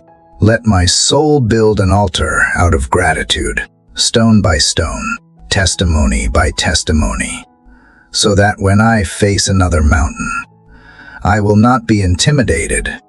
I will be reminded, you did not bring me this far to abandon me now. Father, sometimes my memory plays tricks on me. It clings to trauma and forgets triumph. It replays wounds and silences wonder, but I want to retrain it. I want my memory to be holy, to be sharpened by truth. I want to rehearse your goodness more than I rehearse my fears. I want to make space in my heart to marvel again, not just at what you have done for others, but at what you have done for me. Even when the answers did not come how I wanted, you still worked them out for my good. Even when the healing was not instant, you were still restoring me in layers I could not see. Even when the waiting stretched longer than I imagined, it was not wasted. You were building something deeper, stronger, eternal. So, Father, today I offer you praise not just for what I hope you will do, but for what you have already done. I thank you for the scars that became signs of survival. I thank you for the closed doors that redirected me. I thank you for the quiet miracles, the unnoticed provisions, the peace that passed understanding. I thank you for being the God of before, not just the God of what is next. Let this remembrance stir my faith, not in theory, but in truth. Let it remind me that I walk with a God who intervenes, who redeems, who sees the beginning and the end. Let it silence the enemy's lie that nothing ever changes. Everything changed the moment I looked to you. And in this sacred pause, Help me to record the moments that matter, not in journals alone, but in my spirit. Etch them deep into the walls of my heart, so when the next storm rises, I won't start from fear. I will start from history, a history that testifies to your unwavering love. Thank you, Father, for being the God of memory as much as the God of miracles. Thank you for showing me that even in silence, you were moving. Even when I could not trace your hand, I could trust your heart. Thank you for letting me look back not with regret, but with reverence, not with bitterness, but with awe. I know more fires may come, more valleys may unfold, but I walk differently now, not because everything is easy, but because I carry evidence. I have seen what you can do. I have felt your rescue. I have tasted your mercy. And I know you are not finished. Let the memory of my miracle become the melody of my morning. Let it carry me through this day with assurance, with peace, with expectation. Let me live like someone who remembers that grace interrupted their story. Because when I remember the miracle, I remember who you are. Father, in the gentle hush that follows remembrance, I now sit with a quiet that somehow feels louder than the chaos ever did. Father, as I carry the memories of miracles, I realize they are not only anchors for the past, but invitations into your present voice. Because sometimes, after all the signs and wonders, after all the storms and deliverance, what I truly need is to hear you again, not in the roar of thunder, but in the stillness that follows. I need your voice, not as a command, but as comfort. You see, Father, the storms have not always passed just because the rain stopped. Sometimes, the winds kept swirling inside me long after the clouds cleared. I learned that silence outside does not always mean peace within. There are storms of doubt, of grief, of questions that echo inside the soul even when the world grows still. And it is in those moments that I long for the sound of you, not in spectacle, but in whisper. Speak to me now in that way. Father, speak not to impress, but to embrace. Because the truth is, I have stood on mountains of faith and still felt tremors beneath my feet. I have worshiped through pain, smiled through surrender, and yet felt the winds trying to unravel everything I held together. And still, you whispered, not with rebuke, but with reassurance, not with judgment, but with gentleness. You whispered, I am here. And somehow, that was enough. Not everything changed, but something inside me did. Father, the storms I face do not always come with warning. They can rise from a single word, a single memory, or a fear I thought I would buried. They can come in waves of anxiety, moments of loneliness, or the weight of a decision I do not know how to make.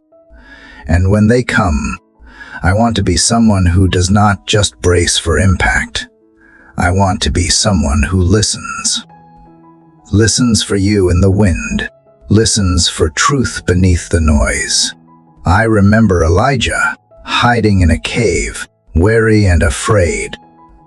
You were not in the fire, nor the earthquake, nor the wind. You were in the whisper. That story is not just history. It is a mirror. because like him, I have hidden in places, thinking my strength was gone, my purpose lost, my hope faint. But even there, in my cave of questions, you come not with fury but with a still small voice, asking gently, "What are you doing here?" Not to shame me, but to remind me I am not alone. And so now, in the quiet of this morning, I lean in. I want to hear that whisper again. I want to hear what you are saying when I stop trying to figure it all out. When I stop shouting my prayers and simply breathe with you. Maybe you are not always giving answers, but you are giving presence. Maybe you are not fixing every detail in this moment, but you are filling the spaces I thought were abandoned. Your whisper carries something no storm can drown. It carries identity. It tells me who I am when the world tries to rename me. It carries truth, slicing through every lie I have believed about my worth, my future, my failures. It carries love, pure and unshaken, reminding me that I am held not because I perform, but because I belong. Father, teach me to treasure that still voice, to value the whisper over the noise, to quiet the shouting world long enough to hear the sound of my Creator calling me beloved. There is a peace that does not require answers, a calm that does not wait for the storm to end. That is what your voice brings. Not escape, but endurance. Not ease, but assurance. And even if I walk through another valley, I will walk differently, not because I am stronger, but because I am no longer walking in silence. You are beside me, speaking life into every step. Father, I used to think hearing from you meant dramatic signs or divine downloads, but now I realize sometimes it is the morning sunlight warming my face that says you are near. It is the unexpected kindness of a stranger, the perfect song at the perfect time, the ache in my heart when I know you are calling me deeper. These are your whispers, too. Not loud, but lasting. Let me never dismiss the power of your quiet voice. Let me not wait for crisis to crave it. Let me cultivate a soul that leans in daily, even when there is no thunder. Because if I can hear you in the stillness, I will recognize you in the chaos. If I train my ears in peace, I will trust your presence in pain.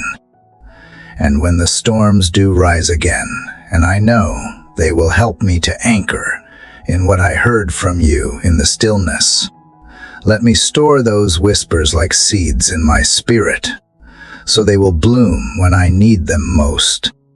Let me hold on to what you said when my heart was soft, so I won't be swayed when the winds rage.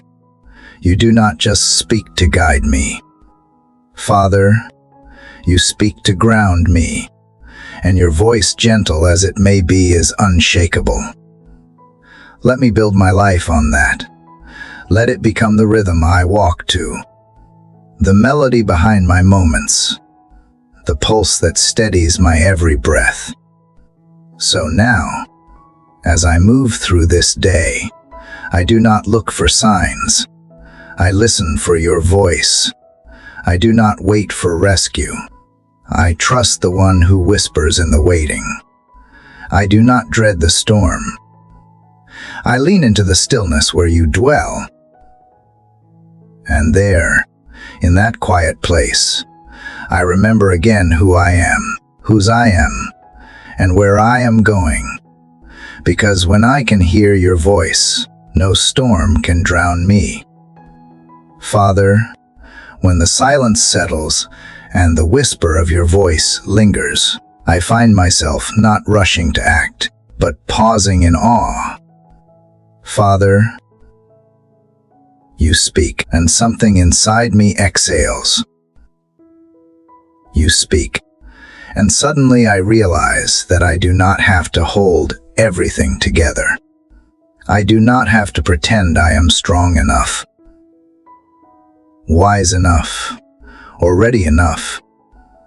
Because when you whisper, you invite me into a space where surrender is not weakness, but the birthplace of strength.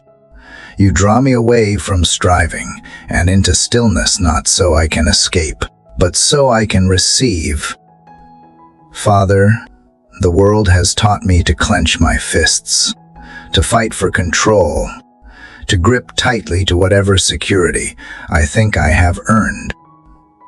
But you teach me something entirely different. You teach me to open my hands. You show me that the strongest people are not those who win every battle, but those who know when to lay their armor down and fall into your embrace. I do not need to be fearless to come to you. I just need to be honest, and right now, I am bringing you everything: my questions, my fatigue, my scattered thoughts and silent cries. I have spent seasons pushing, forcing, and chasing outcomes I thought would bring peace. But even when they came, they never satisfied, because peace is not found at the finish line of my plans. Peace is found in the presence of my Father, and that peace comes not by achieving more, but by releasing more. So I am letting go today, not out of defeat, but out of trust. I am letting go of what I cannot change, and taking hold of what never changes. You never asked me to carry the weight of the world. That was never my burden to bear. And yet, so often I have taken on things that were never mine. I have tried to fix what only you can heal, to control what only you can see. So I lay those down now. The fears I have dressed up as responsibilities, the expectations I have let define me, the pressure to be everything for everyone. I lay it all down, not just with words, but with faith that you are more capable than I could ever be. Father, surrender is not always dramatic. Sometimes it is quiet. Sometimes it is the soft choice to believe you again when everything feels uncertain. Sometimes it is tears on a pillow as I whisper, I trust you, even when I do not feel brave. And sometimes it is joy, pure joy, that comes when I stop resisting the love that has always been reaching for me. That is what I want to live in now. Not resistance, but rest. Not control, but communion. Not panic, but peace. The beauty of surrender is that it does not empty me. It fills me. When I stop trying to be my own savior, I get to rest in the truth that I already have won. I am not abandoned in this world, nor am I left to navigate it alone. I am held by the hands that carved the seas, wrapped in the grace that sees through every mask I have worn. You see me, not just in my polished moments, but in the raw ones too, and you love me no less. So I yield to you now, fully, not just with my plans, but with my posture. I let go of the tension I have carried in my shoulders, the worry that is nested in my chest, the tightness that tries to keep me in control. I breathe deeply, not because everything is solved, but because I know you are in this breath. I am not rushing to fix today. I am inviting you to be in it. Father, let this surrender shape my decisions. Let it guide my words, my reactions, my pace.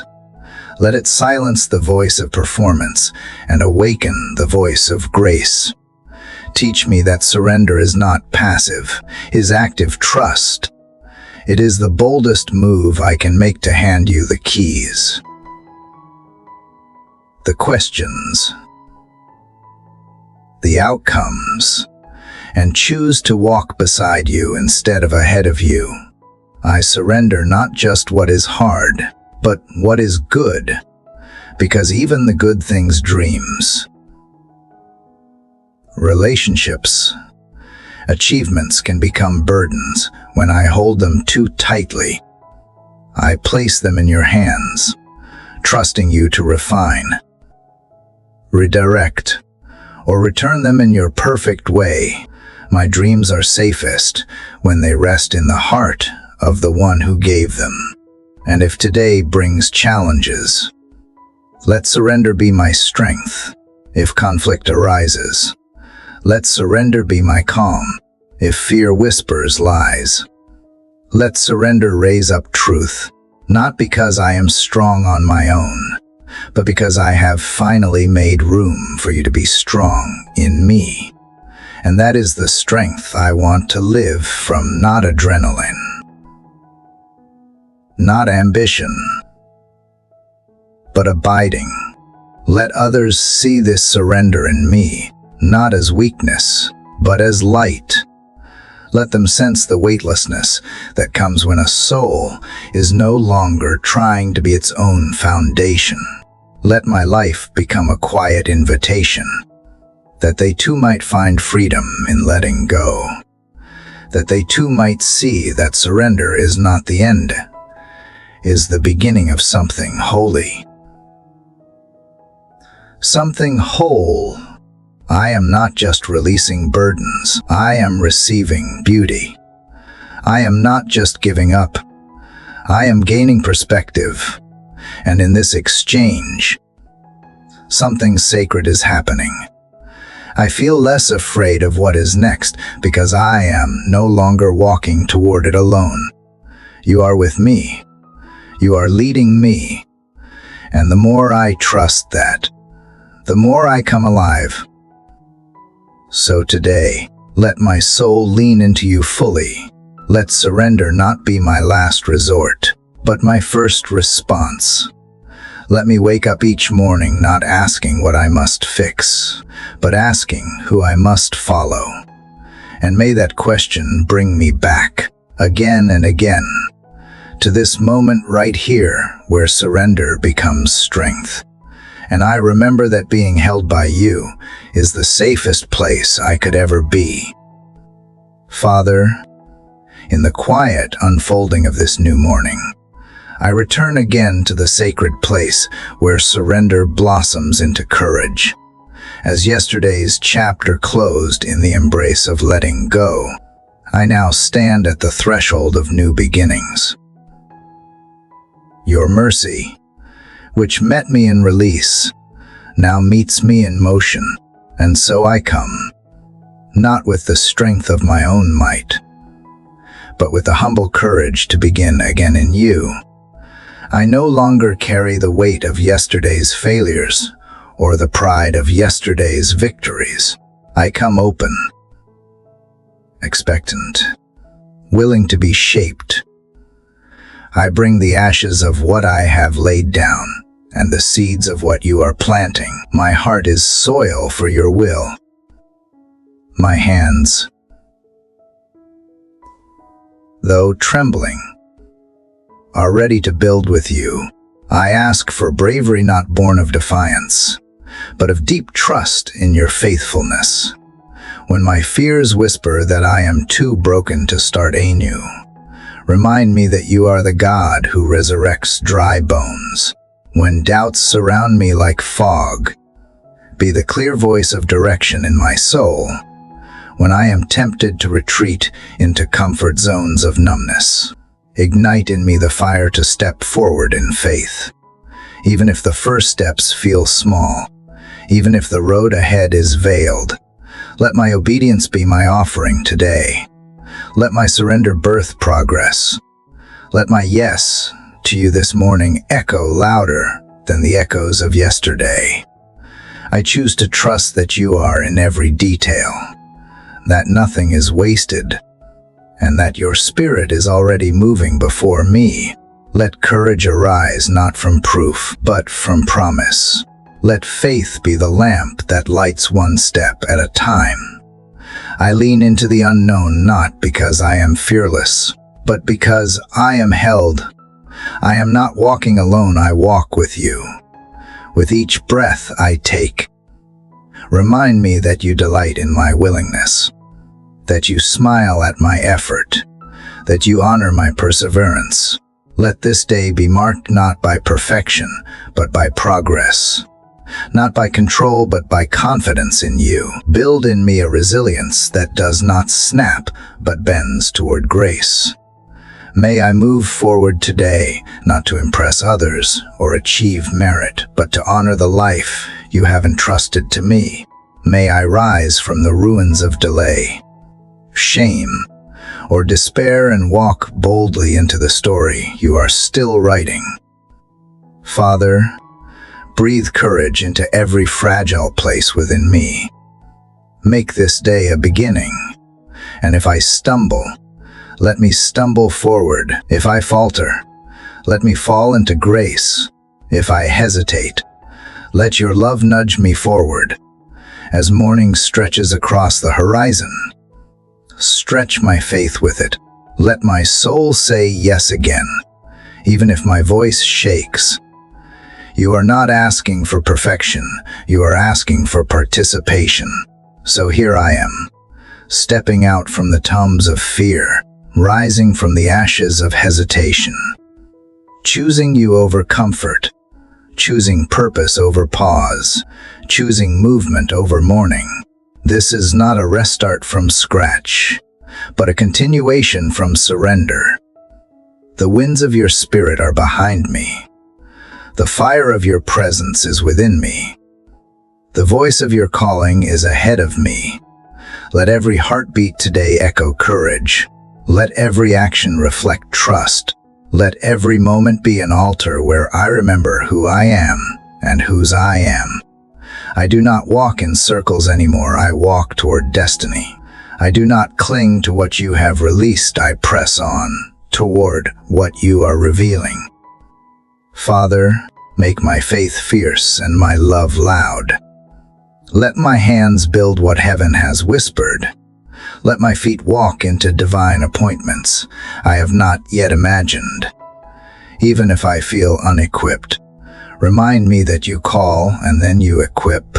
Even if I feel unseen, remind me that you see, that you know, and that you delight.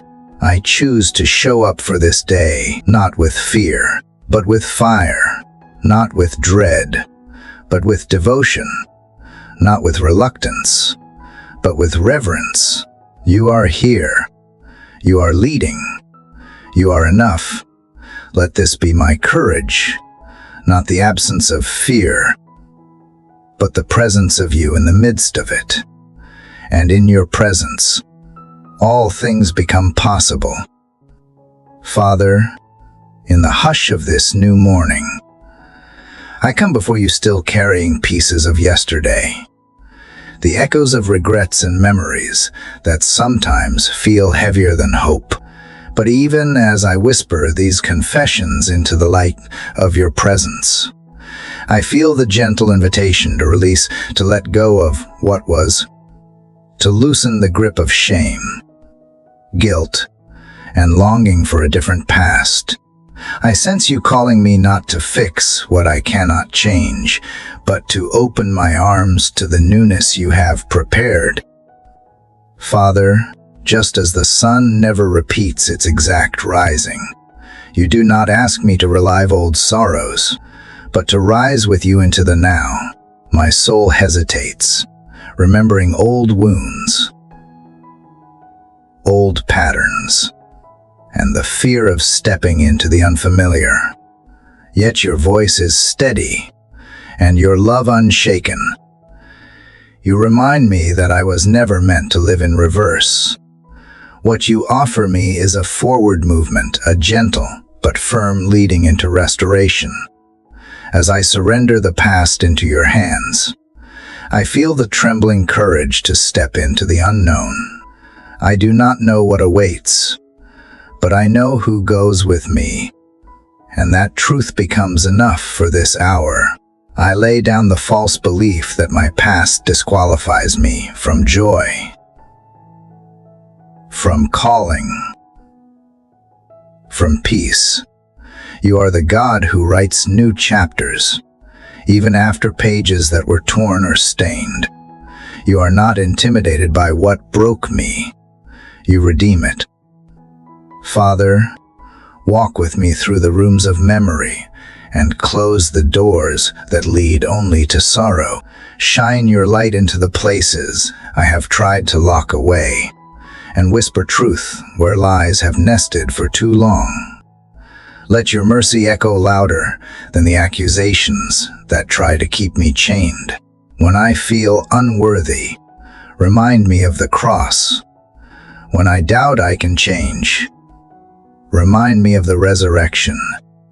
When I wonder if I am loved, remind me that you stayed even through the silence and shadows. I choose this morning not to be defined by what I did or what was done to me. I choose to be defined by your voice. Your voice says I am new. Your voice says I am chosen. Your voice says I am still being shaped for glory. And so, with all the trembling parts of my heart, I say yes, yes to healing, yes to grace, yes to the future you are painting in colors my pain could not imagine.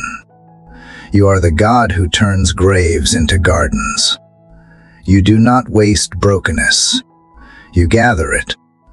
You breathe over it. You form beauty from the ashes we bring. Today, I bring you all of mine. I do not come with polished confidence or scripted praise. I come with the rawness of a heart that longs to be whole. And you meet me, not with condemnation, but with compassion. Father, I trust you to teach me how to live with open hands, no longer clinging to what no longer serves the soul. Teach me how to travel lightly, to trust the present moment as sacred, and to believe that even when I cannot see the way forward, you are already there preparing, guiding, unfolding each step in mercy. I release the voices that kept me small, the comparisons that stole my joy, the bitterness that hardened my hope. I forgive where I once vowed I could not. I ask forgiveness where my own actions wounded others. And even though my heart trembles, I declare with faith that the new beginning is not only possible, it is promised. Because you are faithful. Father, make this day a turning point. Not because I earned it, but because you offer it freely. Let my eyes be lifted, not back to what I have lost, but forward to what you are restoring.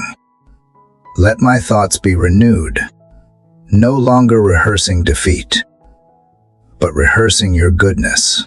Let my mouth speak life over dry places. Let my heart soften again. Let my spirit rise. You are the God who holds the key to every locked door, the God who speaks life over every dead dream. And as I breathe in this morning, I take in your promise too, that you are not finished with me, that the story you are writing still holds wonder and breakthrough and beauty.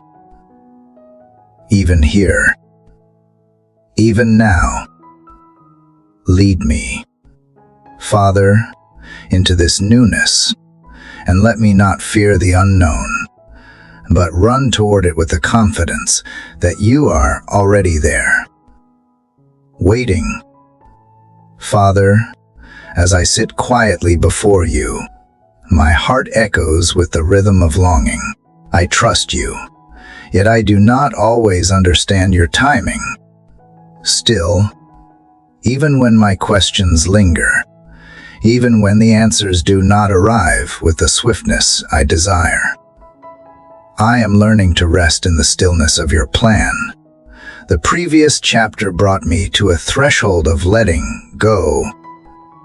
And now, here in the soft unfolding of this moment, I feel you gently asking me to wait without striving, without forcing, without fearing, only to wait, with trust. Father, I bring to you not only my dreams, but the patience required to see them through. I confess, waiting is difficult for me. My mind races ahead, wanting to grasp what is next, what is certain. Yet your whisper calls me back to the present, to the gift of this breath, this sunrise, this heartbeat that reminds me you are here. Waiting with you is not absence, it is communion. It is learning to see the beauty in delay and the growth hidden in the silence. You are not rushed, nor are you slow. You are precise. Every moment passes through your hands before it reaches mine. So teach me to trust that what I have today is enough, and what I do not yet hold is not withheld, but prepared, like seeds in the dark, like stars that cannot be seen under daylight. Some blessings only emerge when the time is right. Help me believe that delay is not denial, and that what feels like stillness is often the sacred space where you do your deepest work. Father, train my heart to embrace your pace.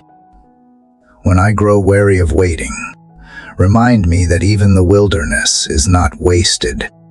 You led your people through dry land not to punish them, but to prepare them. And so if my steps are slow, if the path feels long, may I remember that I am still moving in rhythm with you. Let the waiting shape me rather than harden me.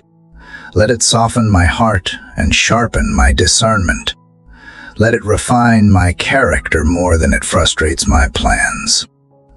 In this season of waiting, Father, I ask you to transform my perspective. Instead of seeing time as an obstacle, help me see it as a teacher. Teach me to listen deeper, to love slower, to notice more the flutter of leaves, the shift of wind, the quiet miracles that unfold without noise or spectacle. Let me become less dependent on outcomes and more anchored in trust. For trust is not built in the arrival, but in the anticipation, in the willingness to stay present when nothing seems to move. Let my waiting not be passive but worshipful. Let it be filled with praise rather than complaint, with surrender rather than control. Help me resist the urge to chase after quick solutions or force open doors not meant for today. Instead, may I sit at your feet with still hands and a steady heart, believing that what is meant for me will not pass me by. What you have promised, you will fulfill in your way, in your time, for my good and your glory. Father, show me the value of hidden seasons. Remind me that not everything that matters is visible. A tree grows roots long before it bears fruit. So too, my spirit must grow downward in humility, in trust, in dependence on you. And even though the surface may seem barren, there is life stirring beneath. Let that quiet work anchor me deeper than any visible progress ever could. When others seem to move ahead, when their breakthroughs appear while I still sit in silence, guard me from envy. Turn my eyes away from comparison and back to your heart. Help me believe that you have a story for me, to a path carved by hands that know me better than I know myself. I do not want someone else's timing, someone else's blessing. I want what comes from you, because only that will satisfy. Father, deepen my roots during this time. Make me unshakable in patience, unwavering in hope. Let me love you more than the answer I seek. Let me crave your presence more than resolution. For what is the point of the promise if I lose you in the pursuit? Keep me close. Keep me faithful. Keep me tender. And when I grow tired, as I sometimes do, remind me that I am allowed to rest not in resignation, but in renewal. Let me rest in your character, which never fails.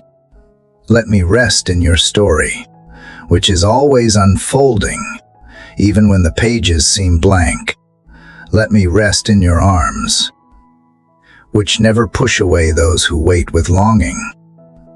Father, my soul whispers again and again, I trust you, not because I see what comes next, but because I have seen who you are. And you are good. That alone is reason enough to stay, to wait, to hope. Let this day not be measured by what is achieved, but by how much I trust you in the waiting. Let my strength today be rooted in stillness, my courage born from surrender. I offer you my impatience, my questions, my fear of being forgotten. I place them all at your feet, knowing that you remember me even when I forget myself. You are not silent. You are not far. You are simply preparing something worth waiting for. And so I breathe in deeply the grace of this hour. I do not need to run ahead. I do not need to force the dawn. I only need to rest in the truth that you are already at work, that the waiting is not empty but full of you. Father, as the quiet morning stretches open before me, I return again to you with a heart that longs to be anchored. The last chapter taught me to wait in trust, to hold stillness not as a sign of inaction, but as a space for deeper faith. And now, as my thoughts begin to rise with the sun, I feel you gently guiding me toward a posture of gratitude, not just for the obvious blessings, but for the ordinary moments I often pass by without pause. This morning, Father, I want to see differently. Teach me to give thanks for the small, the subtle, the seen and unseen ways you surround me. I do not want to measure the goodness of this day by accomplishments or outcomes. I want to measure it by the depth of my awareness of you, of life, of breath. Let gratitude not be an obligation but a rhythm, a gentle thread that weaves through every word I speak and every thought I carry. Father, help me see that no moment is too small to be sacred, a sip of water, the way light filters through the trees, the steady beat of my heart, all of it is a gift. And though my world often moves fast, filled with noise and distraction, I know you move slower, quieter, like the breeze that brushes through the leaves unnoticed. Let me become someone who notices, someone who kneels in their spirit before the altar of the ordinary and says, "This is enough." There are days, Father, when my heart forgets the abundance around me. I chase what I do not have and forget what I hold. So today, shift my focus. When I am tempted to complain, remind me to look around. When I feel empty, show me what is already full. When I feel left behind, help me see the beauty of standing still. You are in the details, the chipped mug that holds my coffee, the softness of my blanket, the quiet hush before the world begins to speak. Let me find joy in the repetition of life, not boredom, in the folding of laundry, in the sound of footsteps down the hallway, in the familiar path I walk each day. May I see these things not as mundane, but as miracles I have grown used to. You are not only found in grand moments of breakthrough. You are in the rhythm of my morning routine, in the scent of the earth after rain, in the sound of my own voice whispering thanks. Father, deepen in me the discipline of thankfulness, not just when things are going well, but when I face uncertainty. Let gratitude be my rebellion against despair. Let it be the song I sing, even when I do not feel like singing. Let it be the language I choose when bitterness tries to take root. For I know that gratitude and sorrow can coexist, that even when I ache, I can still say thank you. That even when I wait, I can still worship. Open my hands to receive this day as it is, not as I demand it to be. And once open, keep them open to give kindness, to give patience, to give grace. Gratitude does not end with thanks. It transforms into action. So if I am truly grateful, let me live it. Let me serve it. Let me speak it. Let others taste the fruit of a heart rooted in thankfulness. And may my presence bring peace where there was tension and hope where there was weariness. When the day grows difficult, Father, and frustrations rise like unexpected storms, may I pause before I react. In that pause, let me choose gratitude. Let me choose to see through a different lens. Perhaps the delay in traffic kept me from something worse. Perhaps the hard conversation is opening a path to healing. Perhaps the challenge is shaping me into someone stronger, softer, wiser. Help me reframe my reality through the lens of grace. Father, I ask for eyes that see with clarity, not clouded by comparison, not blurred by anxiety. Help me stop waiting for perfect days and start worshiping in the imperfect ones. Every sunrise is a second chance. Every breath an invitation to begin again. Let me not waste the morning wishing for another moment. Let me be here, fully present, fully grateful, even when the sky is gray. Even when the answers are few. Gratitude, I am learning, is not just an emotion, it is a decision, a choice I make again and again. Sometimes without feeling, but never without impact. When I choose gratitude, I become lighter, less entangled by what I lack, more aware of the riches that cannot be measured in currency or success. Let this awareness take root, not just for a day, but as a way of being. May gratitude become my default setting, not because life is always good, but because you are always present. Father, I thank you now for the breath in my lungs, for the quiet invitation to slow down. I thank you for what I see and even for what I do not, because I trust that hidden within the unseen are blessings unfolding in silence. I thank you for memory, which brings sweetness from the past, and for imagination, which points toward a hopeful future. I thank you for this in-between moment, this space between sleep and full wakefulness, where I feel you closest, and in the gratitude. Father, I find healing. My soul settles, my fears soften, my restlessness finds rhythm. You remind me that I am not owed this day, and yet here it is, placed gently in my hands like a gift I never earned.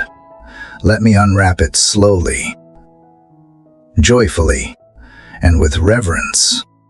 Let me honor it by living it well, by thanking you with how I treat others, how I speak, how I listen, how I love. As this morning stretches toward noon and the world begins to spin faster, let the gratitude I begin with anchor me. Let it return in waves throughout the day, every time I am tempted to forget. May a bird's song remind me. May a stranger's smile remind me. May the silence between two tasks remind me. You are near. You are kind. You are good. And that is always reason enough to give thanks. Father, as I settle once more into this sacred space of quiet communion, I bring my heart before you with a trembling reverence. The gratitude of the last chapter still hums within me, like the soft echo of a song that refuses to fade.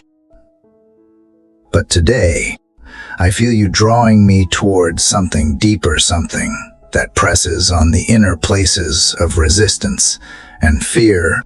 Today, I hear you inviting me to obedience, not just the kind that is easy or convenient, but the kind that costs, the kind that calls for courage when I would rather stay comfortable.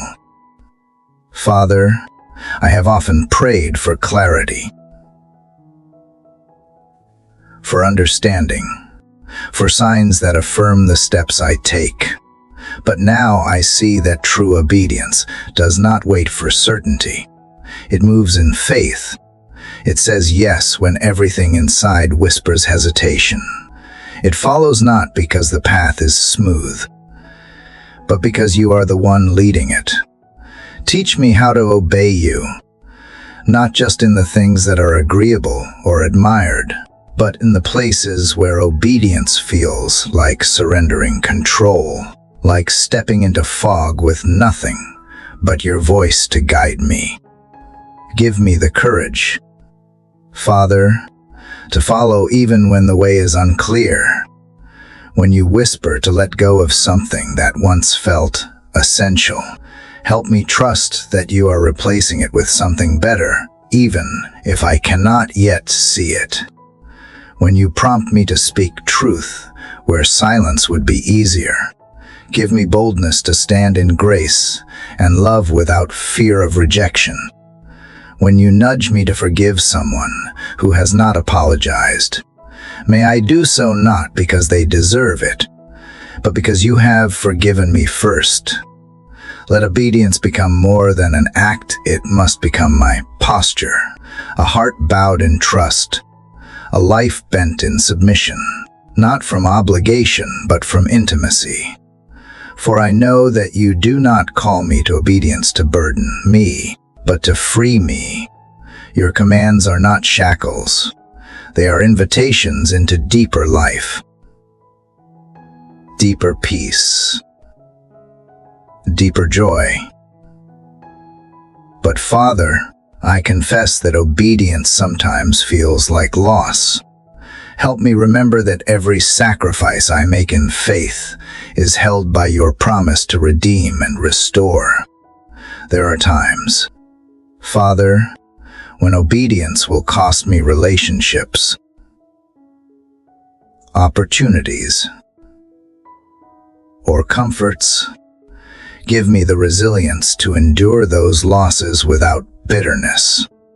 Let me not measure the wisdom of obedience by the reactions of others, but by the assurance of your presence. You did not call me to popularity, but to holiness. You did not promise ease, but you did promise your nearness. Let that be enough. Father, when my own voice grows loud with doubts, remind me to listen again to yours. Your voice is never harsh, never confusing, but firm with peace and rich with grace. It does not shout over me, it beckons. Let me recognize it in the quiet nudge, the gentle H, the stirring that will not relent. And when I recognize it, let me respond swiftly. Delayed obedience is disobedience dressed in disguise. Let my answer be yes, even before I know the full cost. Help me obey in the private places, where no one sees and no one applauds. In the unseen moments where integrity is shaped. When I am tempted to compromise, to take shortcuts, or to justify a half-truth. May your Spirit remind me of who I am and who I belong to. Obedience in the secret places is where true character is formed. Let mine be formed in the fire of devotion, not the ashes of excuses. And Father, if obedience leads me through pain, do not remove me from it, meet me in it. Teach me that following you does not mean avoiding suffering, but discovering purpose in it. Teach me to trust that every path you carve, no matter how steep, leads to something sacred, even if tears fall, even if I feel misunderstood or alone. Let me hold fast to the quiet conviction that I am where I need to be, not because it is comfortable, but because it is yours. Let my heart never grow callous to your leading. Keep me sensitive to conviction. Let me repent quickly and rise humbly when I stumble. Do not allow my pride to harden me. Break me if you must, but always shape me toward obedience. For there is no freedom greater than walking in alignment with your will. No joy deeper than knowing I am right where you desire me to be. Father, may obedience not just be reactive, but proactive. Let me seek your direction before I move, not just when I feel lost. Help me consult you before decisions, before conversations, before commitments. Let obedience begin not at the moment of action, but at the moment of surrender. When my plans rise before me like a wall, let me pause and say, Father, what do you want? Not my will, but yours. I ask you also to give me wisdom to discern between your voice and the noise of my own desires. Sometimes I confuse impulse with inspiration. Sometimes I call convenience a sign. Strip away the confusion. Father, let your word be the lamp to my feet and the light to my path. Let it lead me, shape me, realign me when I veer off course. May obedience always be grounded in truth, not emotion. And let my obedience inspire others, not through grand gestures, but through consistency. May my children see it in how I treat others. May my friends feel it in how I listen. May strangers sense it in the peace I carry, not because I am perfect, but because I have surrendered. Let my life be a testimony not of performance, but of obedience fueled by love. Obedience without love is cold, but obedience born of love is holy. So, Father, deepen my love for you, that it may spill over into every choice I make.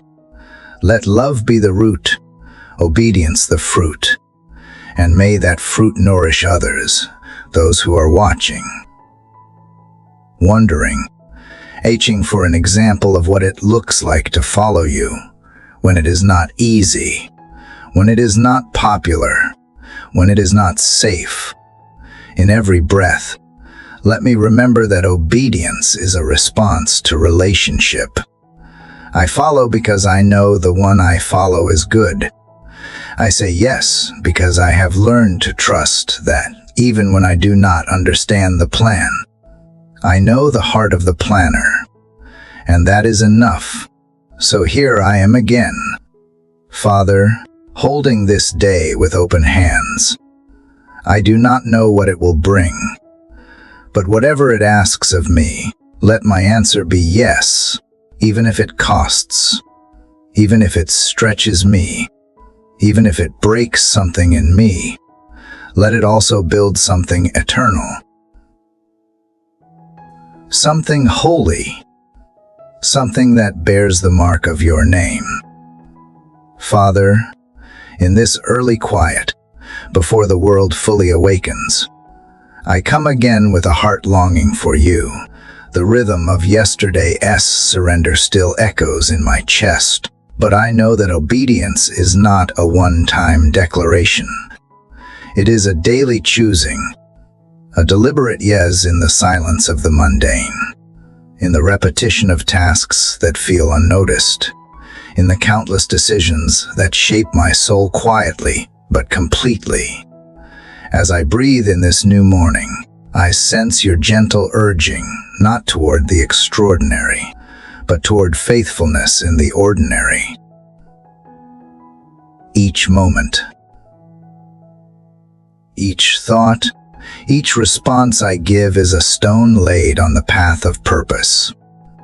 And so, I ask you to strengthen my will when motivation fades, and to stir my spirit when distraction creeps in. Teach me how to keep choosing integrity when no one is watching, to walk in truth when compromise would be easier, and to show up in love even when I feel unseen. Help me love the quiet spaces where no applause is found, because you are in them, shaping my character more deeply than any spotlight ever could. The journey of walking with you is not marked by leaps, but by steps slow, steady, sacred. Remind me, when I feel small or insignificant, that heaven sees consistency as holy, that my small yes today echoes in eternity, that every dish washed, every word spoken in kindness, every time I pause to pray instead of worry, it all matters in the shaping of who I am becoming in you. Let my heart be drawn to diligence, not driven by pressure, but by devotion. Help me remember that you are not rushing me toward greatness, but calling me to be faithful with what I have now. I do not want to chase purpose while ignoring presence. I want to carry peace in my pace, knowing that obedience is not about perfection, but about attention, listening to your whisper, and responding in real time.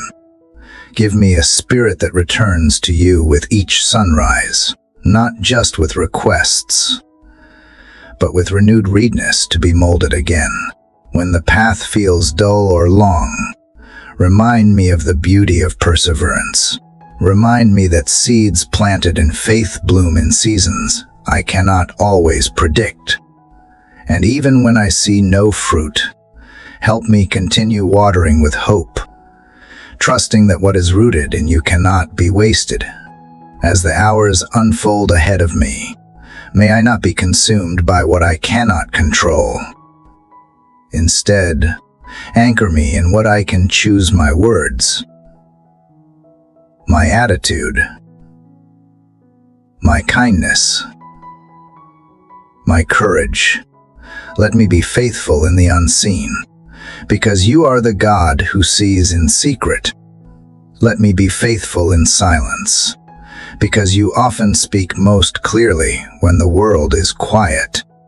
Let me be faithful in pain, because you meet me deepest there. So when I am tempted to quit, or to shrink back, or to wonder if it is worth it, remind me that you never asked me to succeed by the world's standards. You only ever asked me to follow you.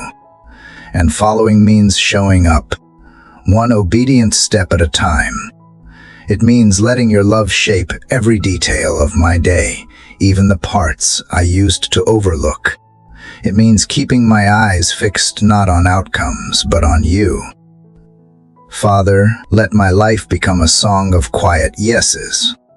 Yes to grace over judgment. Yes to truth over comfort. Yes to compassion when bitterness feels easier.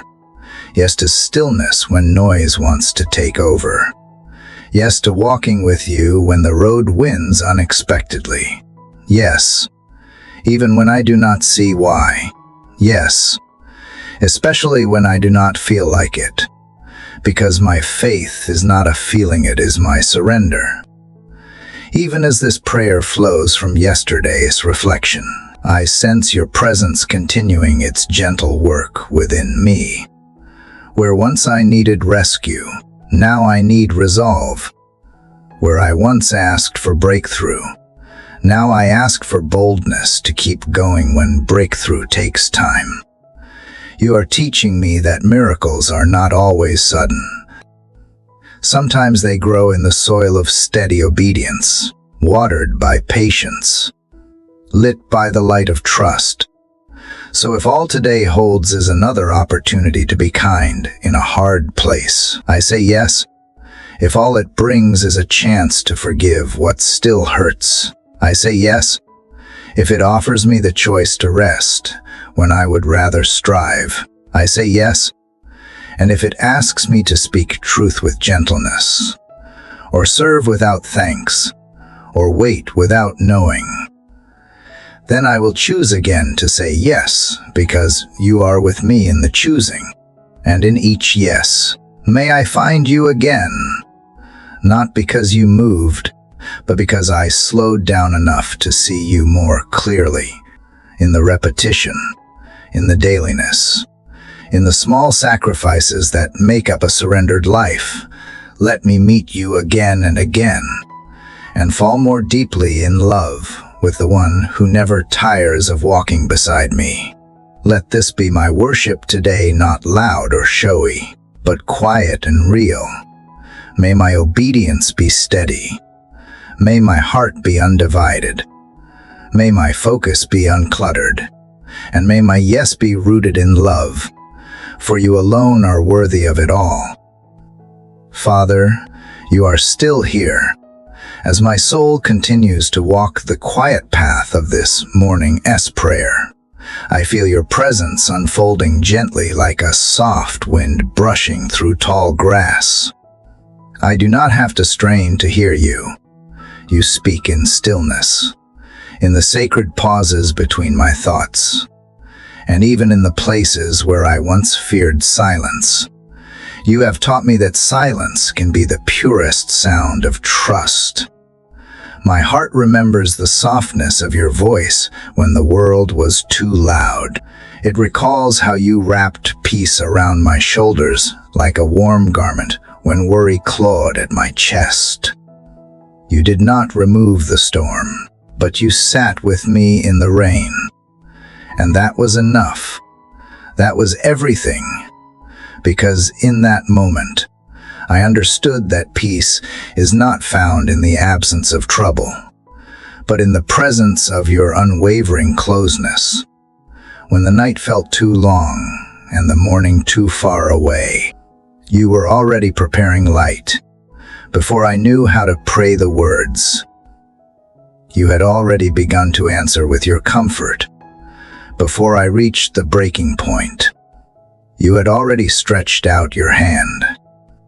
Father, you do not delay like the world delays. You move on the timeline of eternity, where nothing is ever too late, and nothing is forgotten. Every tear I have cried has been seen. Every breath of hope I have whispered has reached you. So I sit here again, not asking for immediate solutions, but asking for the strength to trust you more deeply. Give me a heart that does not panic when answers do not arrive on schedule. Give me a mind that does not spiral when outcomes are uncertain. Teach me to sit still when the path ahead is unclear, knowing that waiting with you is not wasted time, it is holy time. It is preparation, transformation, purification. Father, you see things I cannot see. You know the bend in the road before I even take the next step. And you do not need to explain everything to prove you are good. You simply are. And I want to live like that. Truth is enough. I want to surrender not because I understand, but because I believe you are trustworthy beyond my understanding. I want my life to be shaped not by fear of what might go wrong, but by faith in who holds it all together. Sometimes trust does not feel like a bold declaration. Sometimes it feels like simply staying still, not running away when doubt whispers, not giving up when waiting stretches long. Sometimes trust is just showing up again, placing the same prayer in your hands day after day, believing that repetition does not mean you have forgotten. It means I am still reaching, still hoping, still believing that you listen even when all is quiet. Father, I trust you with my todays and my tomorrows. I trust you with the dreams that have not yet bloomed, and the ones that have fallen to the ground. I trust you with the people I love, even when I cannot protect them. I trust you with my future, even when I can see 2 steps ahead. And I trust you with my heart, even when it breaks, because you are the only one who can hold all the pieces without crushing them. Teach me to live like someone who is deeply loved. Let trust become the rhythm of my soul, the background song I hum through joy and through sorrow. Let it quiet my reactions and deepen my responses. Let it give me grace to be patient, gentle, kind, even when circumstances are hard, because trusting you changes how I move through the world. It makes me slower to fear, quicker to forgive, and more willing to wait with hope. And when I am tempted to grasp control again, when I want to force outcomes or push timelines, remind me that control was never mine to begin with. Remind me that surrender is not weakness, it is wisdom. Remind me that trusting you is not a passive act, but a powerful choice to place my confidence in something greater than myself. You do not call me to understand everything. You call me to walk with you. So I take another deep breath, not knowing what today holds, but knowing who holds me. I choose trust again, not because I feel ready, because you have proven time and time again that you are faithful. You have never failed to show up. You have never failed to carry me when I was too weary to walk. You have never failed to love me through my doubts and my delays. And that is why, even now, even here, I whisper once more with a quiet but determined heart, I trust you. Let this trust shape how I speak, how I wait, how I rise. Let it soften my steps and brighten my eyes. Let it carry me forward, not in haste, but in courage. Let it settle me so deeply that no storm can uproot me. And as I move into the hours ahead, let my calm become a witness of who you are, a Father who never leaves, never sleeps, never stops loving. And in this stillness, I do not need to rush. I do not need to finish this moment. I am safe here, tucked inside the calm that only trust in you can bring. And here, I remain. Father, as I remain in this posture of stillness and trust, I feel the hush of morning deepen inside me, not just around me. What began as a whisper of faith has become a steady rhythm, a quiet knowing that your presence is not a fleeting moment, but a shelter I can return to again and again. From the softness of trust that anchored my last breath, I now lean into something deeper, the gentle weight of grace that covers every inch of who I am. There are parts of me I rarely bring into the light, corners of shame and failure that I have hidden behind performance and perfection. But even there, Father, your grace reaches. It does not wait for me to tidy myself up. It walks into my mess with open arms. You do not flinch at my brokenness. You do not retreat when I confess how fragile I really feel. You remain steady and sure, offering a love that does not shrink with my sin or swell with my goodness. Your grace simply is, and it simply stays. And now, as the world slowly awakens outside my window, I feel the truth awaken within me that I do not have to earn what you freely give. I do not have to perform to keep your affection. I do not have to fix everything to be held by you. Grace is the reminder that my worth was never built on my ability. It was declared before I took my first breath.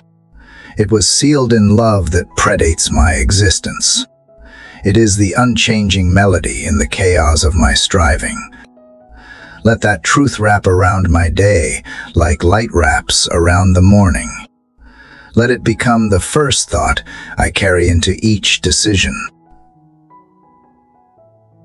each conversation, each moment where I am tempted to prove, defend, or compare.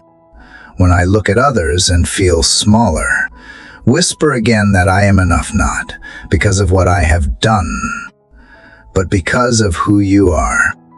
When I fail and shame comes rushing in like a flood, remind me that grace is not drowned by my mistakes. It rises higher. It always finds a way to carry me through. Father, I am tired of being hard on myself. I am weary of trying to meet invisible standards and punishing myself when I fall short.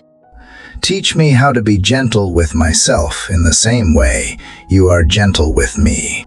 Teach me how to speak kindness to the parts of me that are still healing. Teach me to replace self-criticism with compassion, to see myself through the lens of your patience, to understand that transformation takes time and you are never in a rush.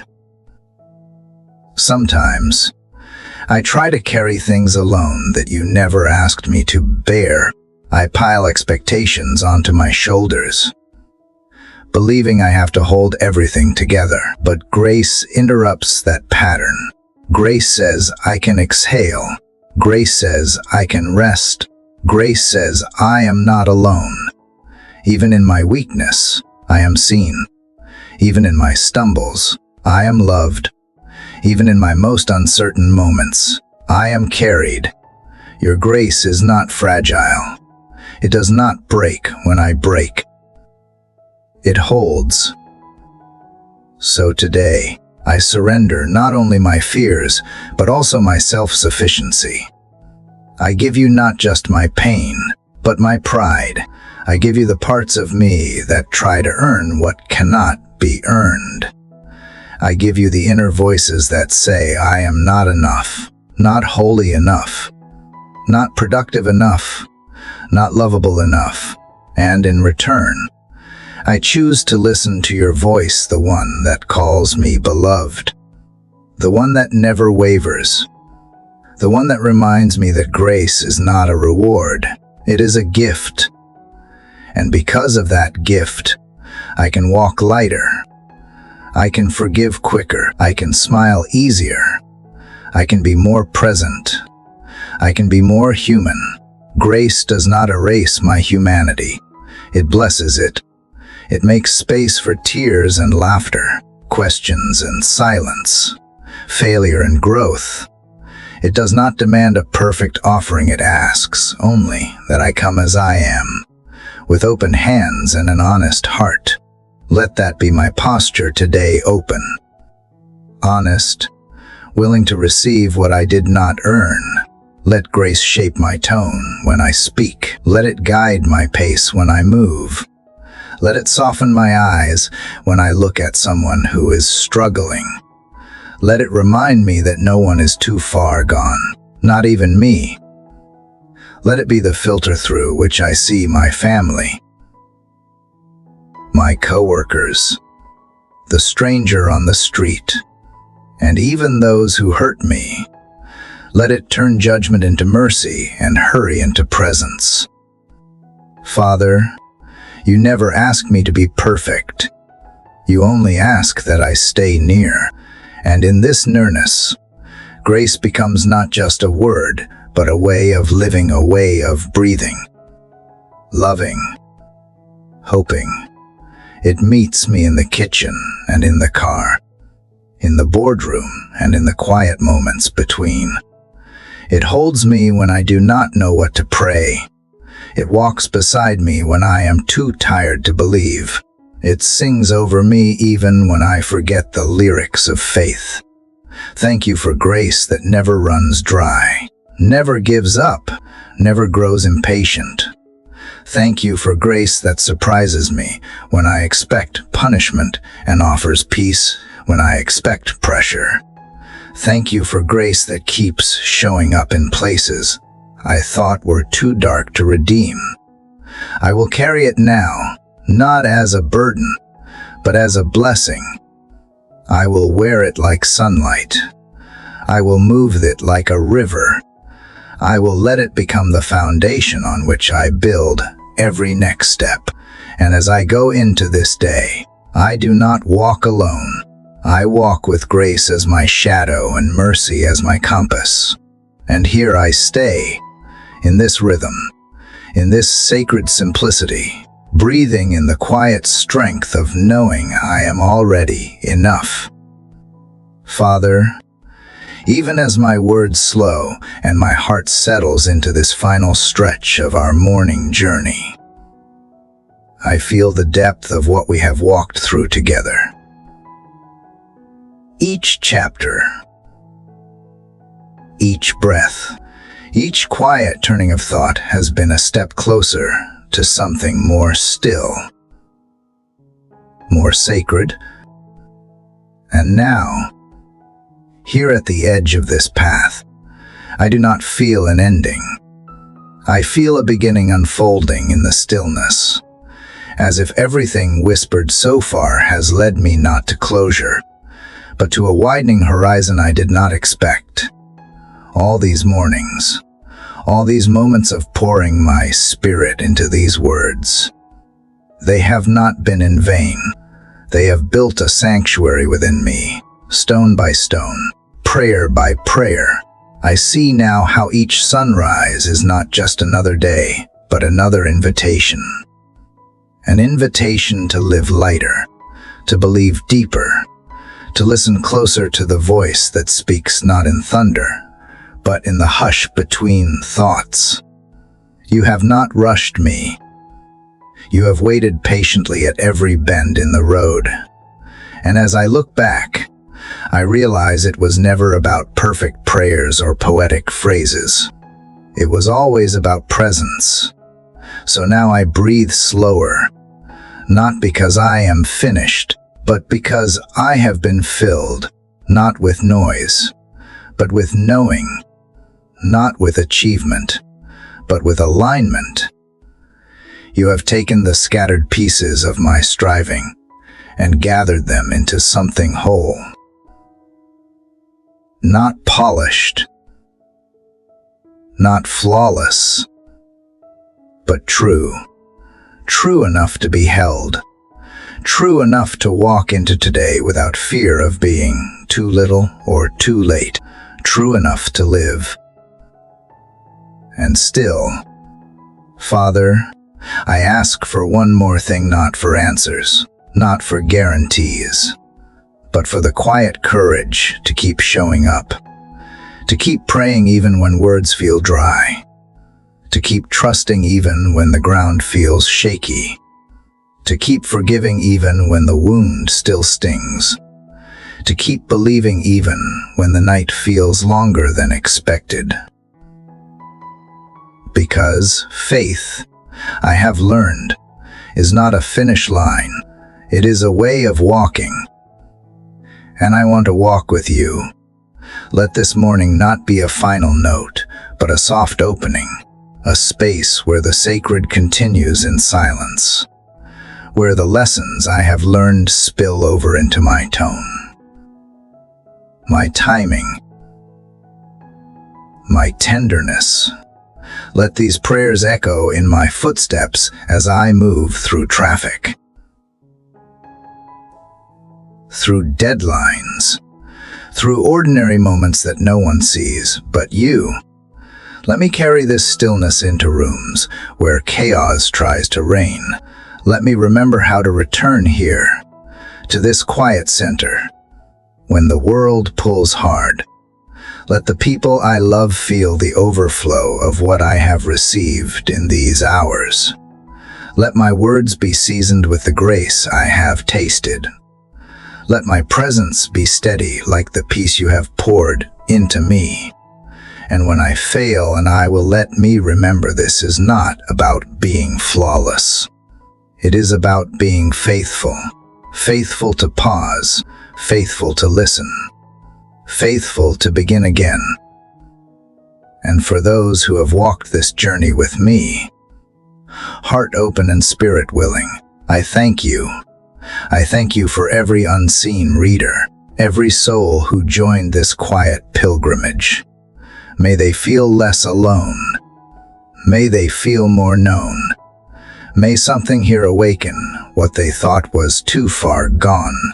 May their days hold more softness, not because life gets easier, but because grace grows stronger.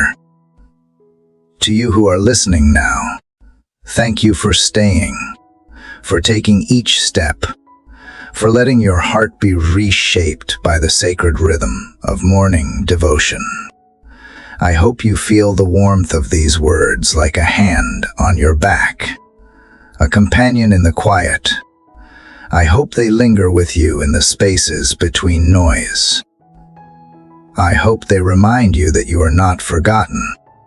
You are not beyond reach. You are not too late to begin again. If these prayers have stirred something inside you, let them breathe beyond this screen. Share your voice. Leave your prayer below so others may stand with you. Sometimes healing begins when we say out loud what our soul has been whispering all along. And if this journey has blessed you, help it bless someone else. Subscribe to the channel so you do not miss the next step. Share this video with someone who needs to know they are not walking alone. And most of all, keep coming back, not because you need more words, but because we all need reminders. Reminders that we are loved, that we are seen, that heaven is never too far from earth when we quiet our hearts to listen. And now, as the sky blushes with the first golden strands of dawn, and the breeze carries the hush of something holy across the earth, I leave this moment not with a conclusion, but with an opening, a widening, a breath that lingers, like light spilling through a window, like a soft wind rising over still waters, like the quiet before a beautiful day begins.